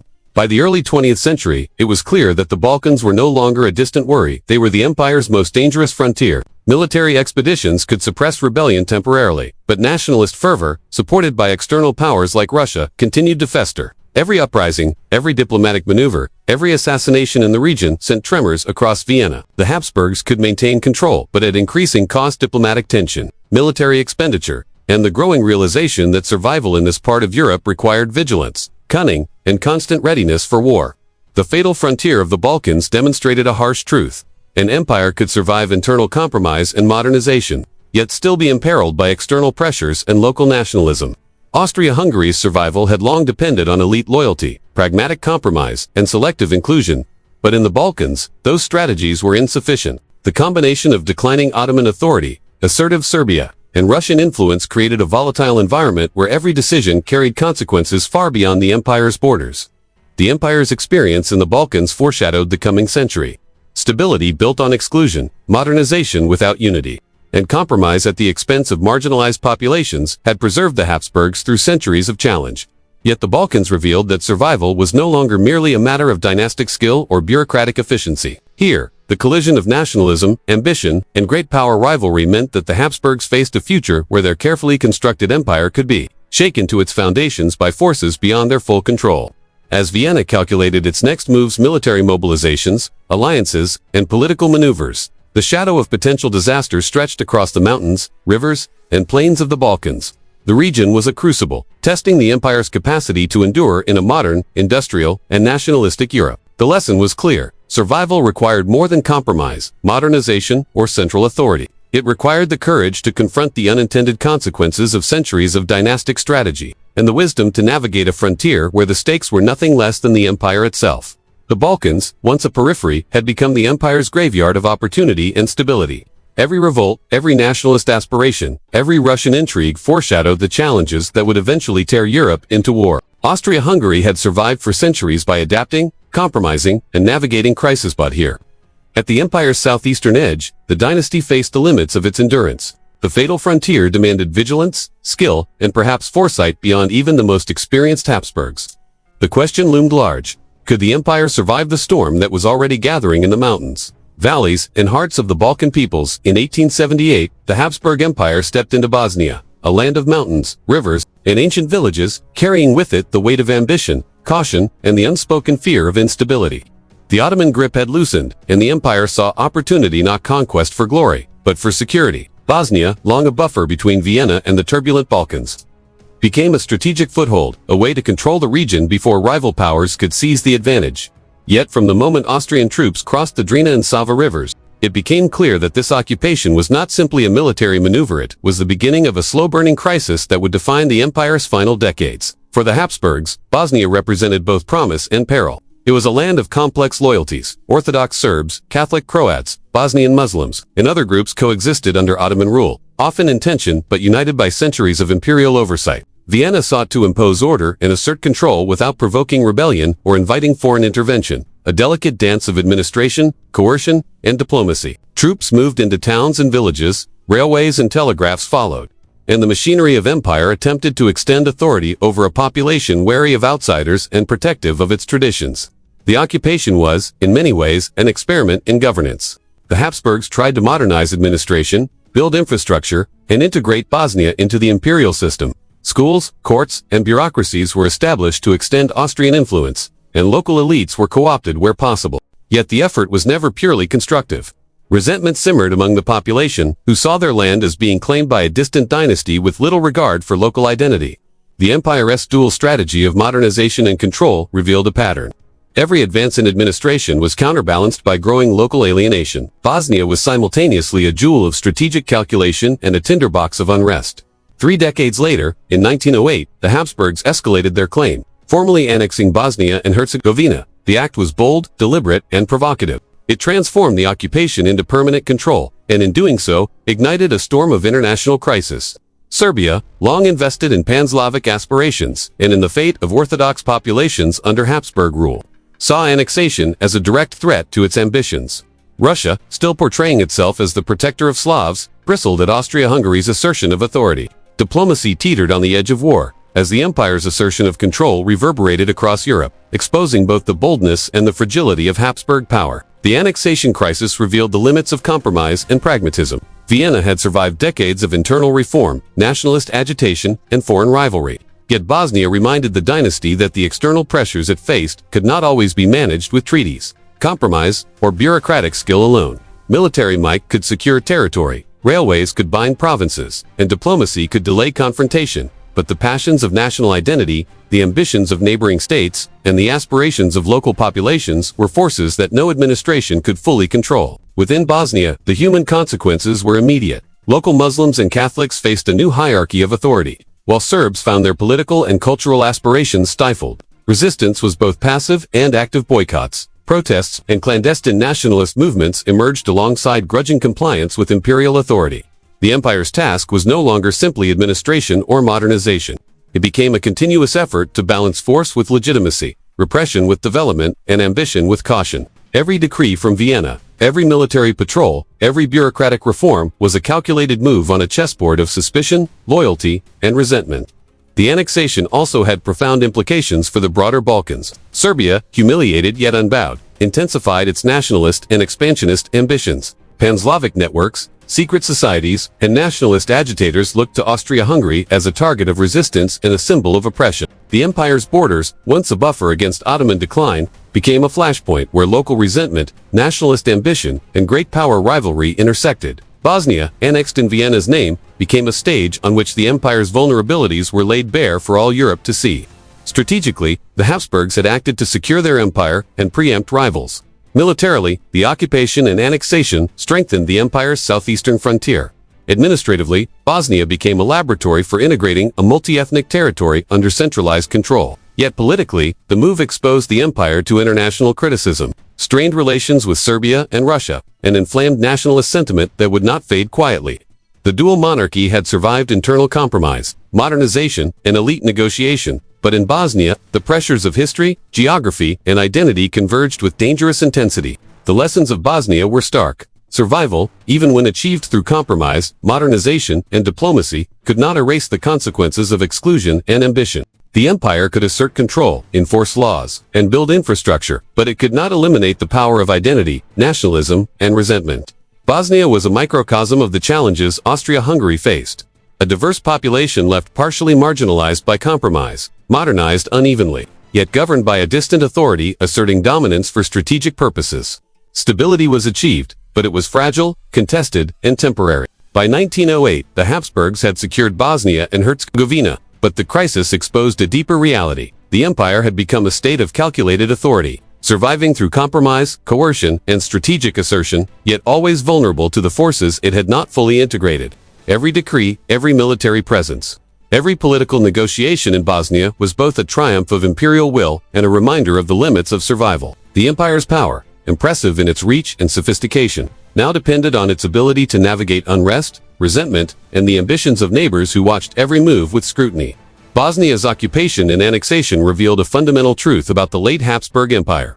Survival had been mastered, yet cohesion remained elusive. The empire could endure, it could modernize, and it could assert authority, but it could not fully reconcile the aspirations of its subjects with the demands of imperial strategy. The Balkans were not merely a frontier, they were a mirror, reflecting the contradictions, compromises, and precarious brilliance of a dynasty that had survived for centuries, but now faced the impossible task of holding together a multinational empire in a world of nationalism, ambition, and accelerating change. The Habsburgs had acted decisively in Bosnia, yet every action sowed the seeds of future crisis. The annexation secured territory and demonstrated authority, but it also intensified resentment, drew the attention of great powers, and highlighted the empire's limits. Bosnia was both a victory and a warning, a land where imperial ambition met the inexorable forces of history, and where the empire's survival was no longer assured simply by tradition, compromise, or diplomacy. The stage was set, and the tension that would erupt in 1914 was already building in the mountains, valleys, and cities of this fatal frontier. The streets of Sarajevo were quiet that summer morning in 1914, but beneath the calm lay a storm that had been gathering for decades. The Balkans, the empire's most dangerous frontier, had become a crucible of ambition, resentment, and identity. In the shadows of cafes, schools, and clandestine meetings, a new force had emerged: radical nationalism, no longer content with petitions, protests, or quiet defiance. The movement that would challenge the Habsburg Empire was organized, determined, and deadly. The Black Hand, a secret society dedicated to the unification of all Serbs under one banner, capable of reshaping the map of Europe. Panslovism had long inspired intellectuals, poets, and politicians. It was an idea of unity, culture, and shared heritage, born of centuries of subjugation under Empires Ottoman, Habsburg, and others. For many, it was a vision, a dream of liberation and self-determination. But in the hands of the Black Hand, Panslavism became a weapon. The movement fused ideology with violence, idealism with assassination, and nationalism with radical action. The Black Hand was patient, meticulous, and ruthless, using the long memory of grievances and the present frustrations of the marginalized to strike at the heart of imperial authority.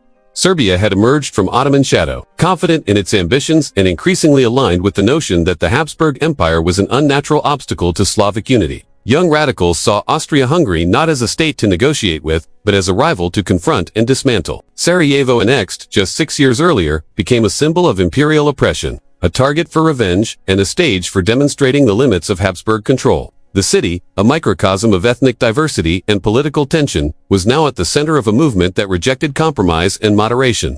The Habsburg authorities were aware of the threat, yet the magnitude of what was brewing remained invisible until the fatal day. The empire had survived countless revolutions, nationalist uprisings, and border crises through compromise, modernization, and the careful management of elites. But radical nationalism operated in a different register.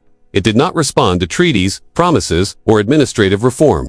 It thrived in exclusion, exploited grievances, and weaponized identity against authority.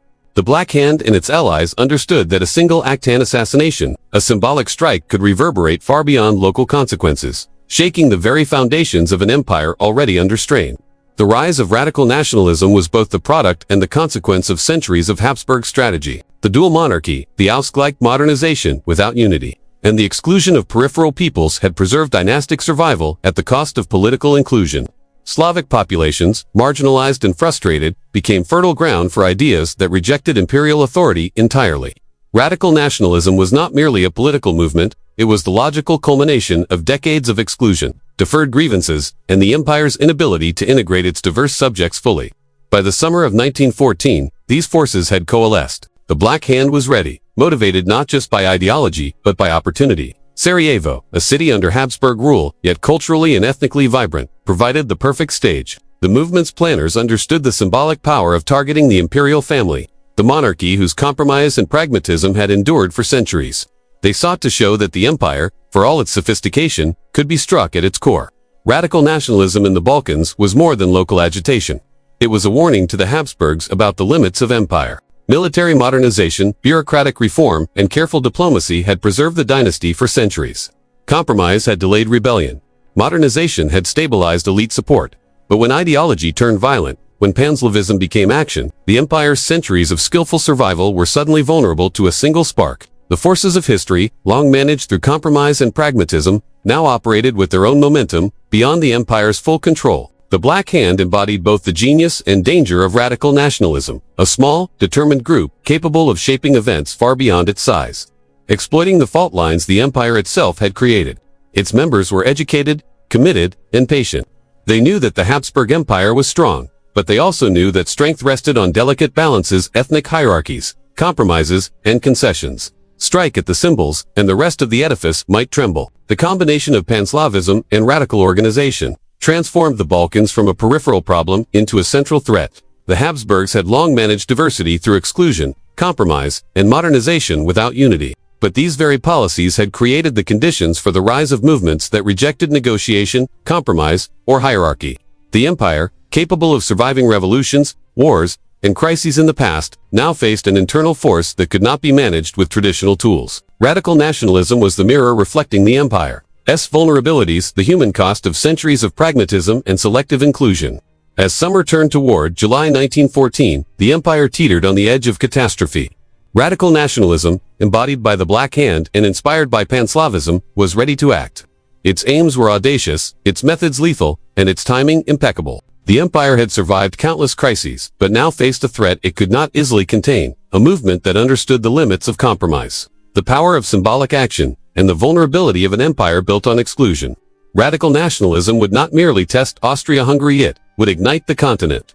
Sarajevo, a city once a peripheral outpost, became the crucible in which centuries of Habsburg, compromise, survival, and administration were challenged by ideology, identity, and ambition. The empire, for all its experience and resilience, now faced the ultimate question. Could it endure the forces it had struggled to manage for generations? Or would the Balkans, the empire's fatal frontier, finally deliver its reckoning? Why 1914? Austria-Hungary had become a fortress of paradox. The empire was vast, industrializing, culturally brilliant, and yet dangerously fragile. Its dual monarchy had preserved dynastic survival through compromise and exclusion. Its armies had modernized in patches, and its bureaucracy had long mastered the art of administration. But survival had come at a price. The empire's diplomacy, once subtle and flexible, now relied increasingly on force rather than genuine alliances. And this reliance had left Vienna isolated in a Europe teetering on the edge of war. The Habsburgs' dependency on Germany had become acute. Berlin was no longer just a partner. It was a guarantor of survival. Austria-Hungary leaned on the military might, industrial power, and political influence of the German Empire to assert itself in the Balkans and counter threats from Serbia and Russia. Without German support, Vienna knew that any Balkan intervention could provoke disaster. The empire had ceded strategic autonomy in exchange for security, a calculated trade, but one that highlighted its growing isolation. Germany was a lifeline, yes, but it was also a cage, tethering Austria-Hungary to a partner whose priorities did not always align perfectly with its own. Meanwhile, Vienna's relationships with other great powers frayed. Italy, once a cautious neighbor and occasional ally, viewed Austria-Hungary with suspicion. Italian ambitions in the Adriatic and the Tyrol made the dual monarchy a competitor and a threat, rather than a trusted partner. Moscow, ever the champion of Slavic interests, regarded the empire as a rival and oppressor. Russia's alignment with Panslavism in the Balkans directly challenged Vienna's authority and exposed the empire's vulnerabilities on its southeastern frontier. Diplomatically, Austria-Hungary was increasingly boxed in, reliant on Germany, distrusted by Italy, and opposed by Russia. Allies were conditional, neutral parties were wary, and adversaries were motivated. Isolation was no longer a possibility, it was a reality. This isolation forced the empire to govern through coercion rather than consensus. Control relied on military readiness, bureaucratic discipline, and the suppression of dissent rather than the cultivation of loyalty. Politically, the Habsburgs had mastered compromise within the empire between Austria and Hungary, between elites and administration, but externally, they had few options. Force became the default tool. Threats of intervention, mobilization of armies, and reliance on German backing replaced negotiation or trust. The empire's diplomacy had become transactional, brittle, and reactive. It could enforce compliance, but it could not inspire loyalty beyond its immediate sphere of influence. The consequences of isolation were profound. Vienna could no longer act independently in the Balkans without risking escalation. Every decision was mediated through Berlin, constrained by Italian suspicion, and shadowed by Russian vigilance. The annexation of Bosnia and Herzegovina in 1908 had provoked international outrage. Serbia's nationalist ambitions now relied on Russian support. The empire's security relied on the threat of force rather than the consent of those it governed or the goodwill of its neighbors. Stability was maintained, but it was a brittle, coercive stability, dependent on armies, alliances, and fear rather than diplomacy and trust. Within the empire itself, the reliance on force over loyalty mirrored patterns established for decades. The dual monarchy had preserved order through compromise with elites and exclusion of minorities. Modernization and bureaucratic efficiency masked the grievances of millions. But the Habsburgs had long understood that authority alone could govern, even when consent was partial or absent. Abroad, however, this model faltered. Other powers demanded recognition, negotiation, and credibility that Austria-Hungary could not fully provide.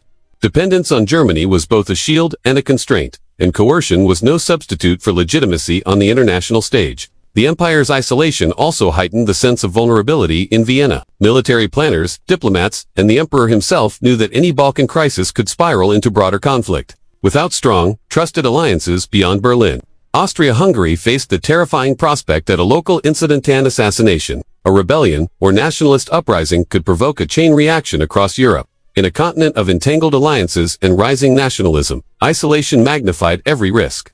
Force could suppress immediate threats, but it could not eliminate the pressures building across borders and within the empire's own diverse populations. Isolation forced Vienna into a posture of rigid assertiveness.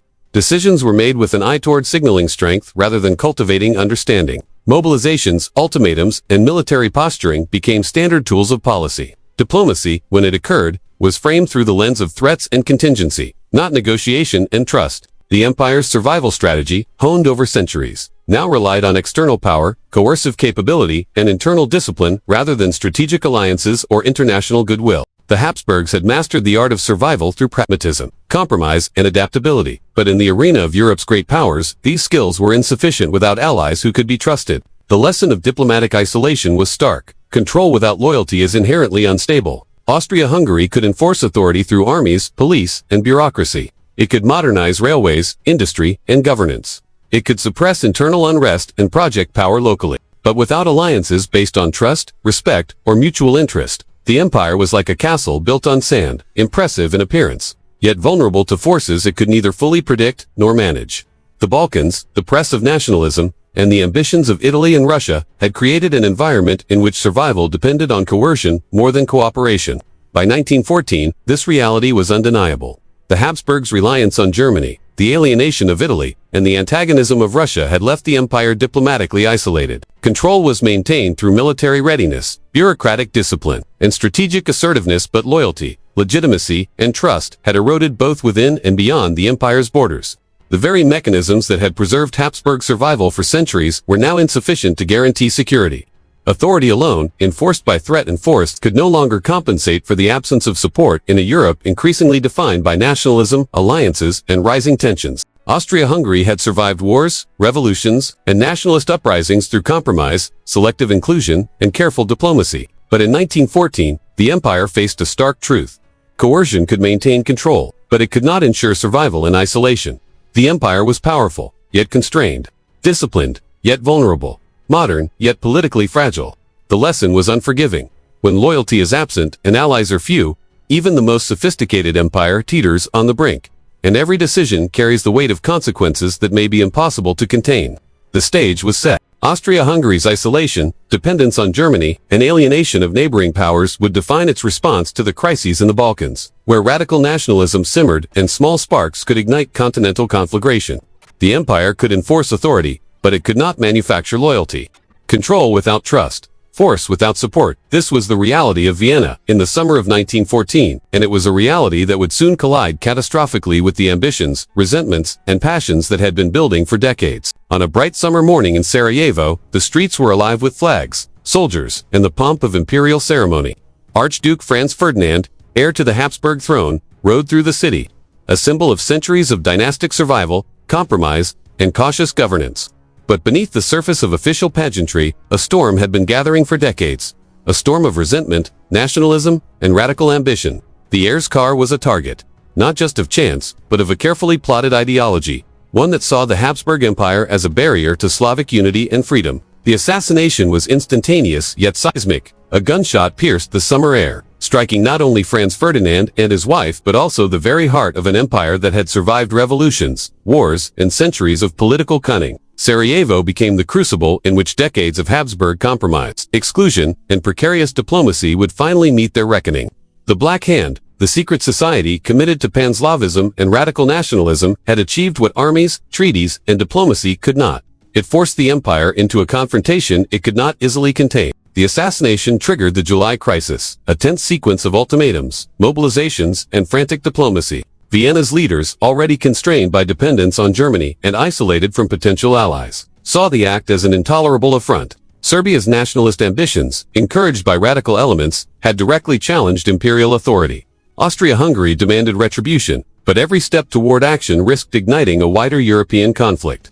The crisis revealed the limits of control through coercion. The empire could issue ultimatums and mobilize armies, but it could not command the allegiance or respect of the peoples and powers surrounding it. Once war erupted, the cracks that had been widening for decades were laid bare. The austro-Hungarian army, once disciplined and modernized in parts, faced chaos. Logistics faltered, command structures buckled, and ethnic divisions within the ranks became lethal. Czech, Slovak, Polish, Romanian, Croat, and Serb soldiers, conscripted into service for an empire they did not fully recognize, deserted or resisted. Loyalty, long, conditional, and maintained through elite compromise and coercion, proved fragile in the face of industrialized slaughter. The empire's military might was undermined by the very diversity it had sought to govern without genuine integration. Economic collapse followed the army's disarray. Railways clogged with troops and supplies. Factories shifted to war production at the expense of civilian needs, and inflation devoured savings. Urban centers struggled under rationing, while rural areas, already marginalized by uneven modernization, suffered hunger and deprivation. The Habsburg state, once a master of administration and compromise, now grappled with a machine straining under its own complexity. The empire's bureaucracy could manage logistics in peacetime, but war revealed that the underlying cohesion, political, social, and cultural was no longer sufficient. Ethnic divisions deepened under the pressures of war. Nationalist sentiment, suppressed for decades, resurfaced with fury.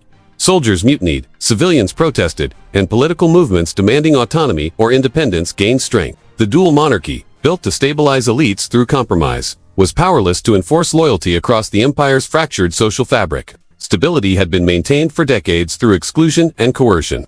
War exposed the human and structural costs of that strategy. By 1918, the Habsburg Empire was unraveling. Its armies were demoralized, its economy exhausted, and its subjects divided. Vienna, once the heart of an empire of compromise, faced the reality that centuries of skillful survival had created a state incapable of withstanding modern total war. The very strategies that had preserved dynastic rule, careful diplomacy, elite compromise, selective modernization had left the empire brittle, isolated, and increasingly irrelevant to the peoples it claimed to govern. The assassination in Sarajevo had been the spark, but the fire that consumed Austria-Hungary was fed by decades of structural fragility. Modernization without unity, compromise without inclusion, force without loyalty, all these elements, once tools of survival, had become vulnerabilities. War did not merely test the empire, it revealed the rot beneath its surface, the fractures in its social and political foundations, and the unsustainable contradictions of an empire that had endured by balancing conflicting interests for centuries.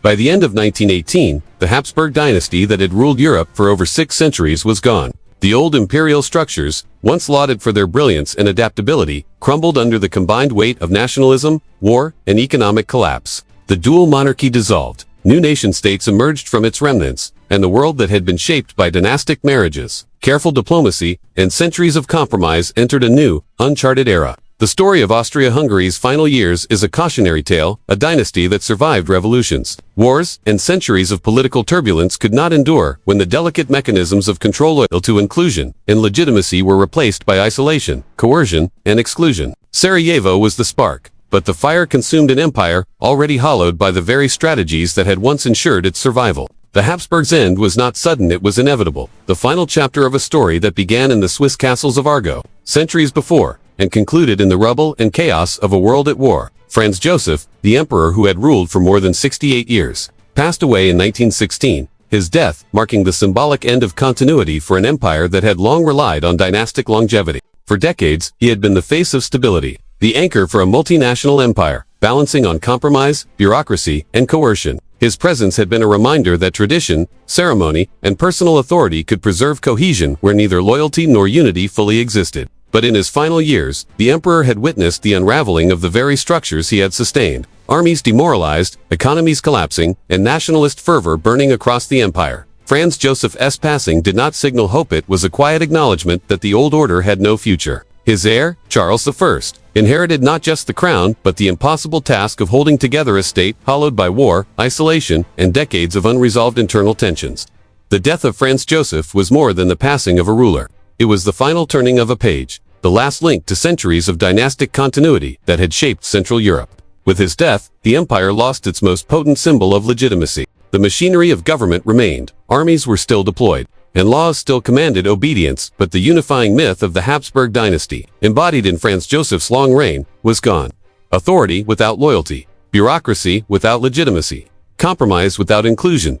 These had always been delicate tools, but now, without their emblematic figure, they could no longer mask the fractures beneath the surface. By 1918, the Habsburg Empire existed in name alone. Its armies were exhausted, its economy in ruins, and its people increasingly unwilling to defer their identities and ambitions to a distant capital. Across its vast territories, nations declared independence. Czechs, Slovaks, Croats, Slovenes, Romanians, Poles, and others stepped forward to claim what centuries of dynastic compromise had suppressed. Vienna and Budapest could no longer impose unity through bureaucracy or coercion, nor could they rely on loyalty that had never truly been earned. The empire dissolved, not through conquest or external invasion, but through the quiet assertion of self-determination.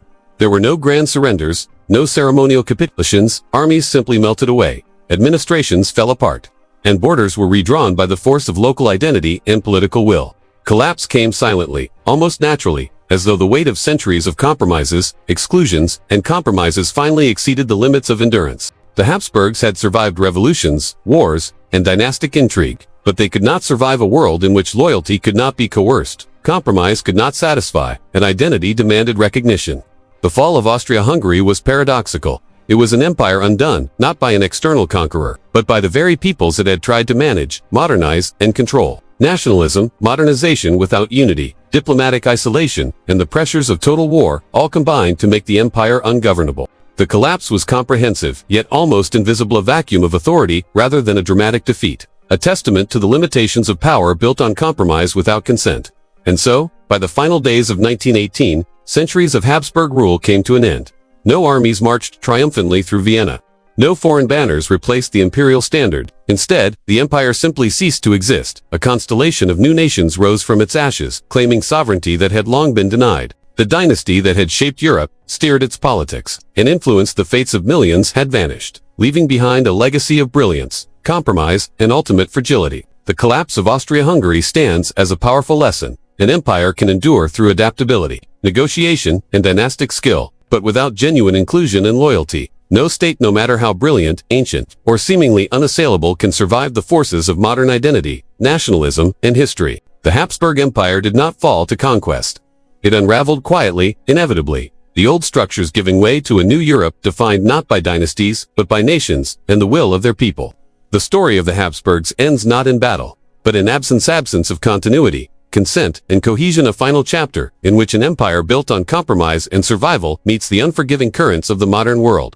From the Swiss castles of Argo to the grand palaces of Vienna, the Habsburgs carved a dynasty that endured for over 6 centuries. They survived revolutions, wars, assassinations, and the upheavals of a Europe constantly in flux. Their secret was adaptability, marriage as a weapon, compromise as governance, and patience as power. They were masters of survival, able to navigate a continent of shifting alliances, rival empires, and restless peoples. Theirs was not a story of conquest, but of calculated endurance. Yet survival, as the centuries revealed, is not the same as immortality. The empire that had grown through careful negotiation, elite compromise, and strategic marriages ultimately faced forces it could not contain. Nationalism surged among the very peoples whose loyalty had been deferred. Industrial modernity, mass conscription, and total war exposed the cracks in a state built on compromise without cohesion. External isolation, reliance on Germany, and alienation of neighbors compounded internal fragilities. In the end, the Habsburgs fell not to a conquering army, but to the inexorable tide of history itself. Their story carries lessons for the modern world. Multinational states, fragile coalitions, and empires of compromise are not guaranteed survival simply through skill or tradition. Authority without consent, compromise without inclusion, and control without loyalty are precarious strategies in an age defined by identity, nationalism, and the aspirations of peoples. The Habsburgs' brilliance lay in their ability to endure. Their tragedy lay in their inability to transform into what the modern world demanded. The Habsburg Empire did not fall because it was weak. It fell because it could no longer become what history demanded. And as we reflect on this story from castles to crowns, from marriages to battles, from diplomacy to collapse, remember that history is not just a record of events, but a mirror of human choices, resilience, and limits. If you found this journey through centuries of dynastic brilliance and human ambition fascinating, don't forget to like and subscribe to the channel. Past Picture. Hit the bell icon to explore more cinematic stories from history, where empires rise, legends are forged, and lessons endure. Thank you for watching, and join us next time as we uncover the forces that shaped the modern world, one story at a time.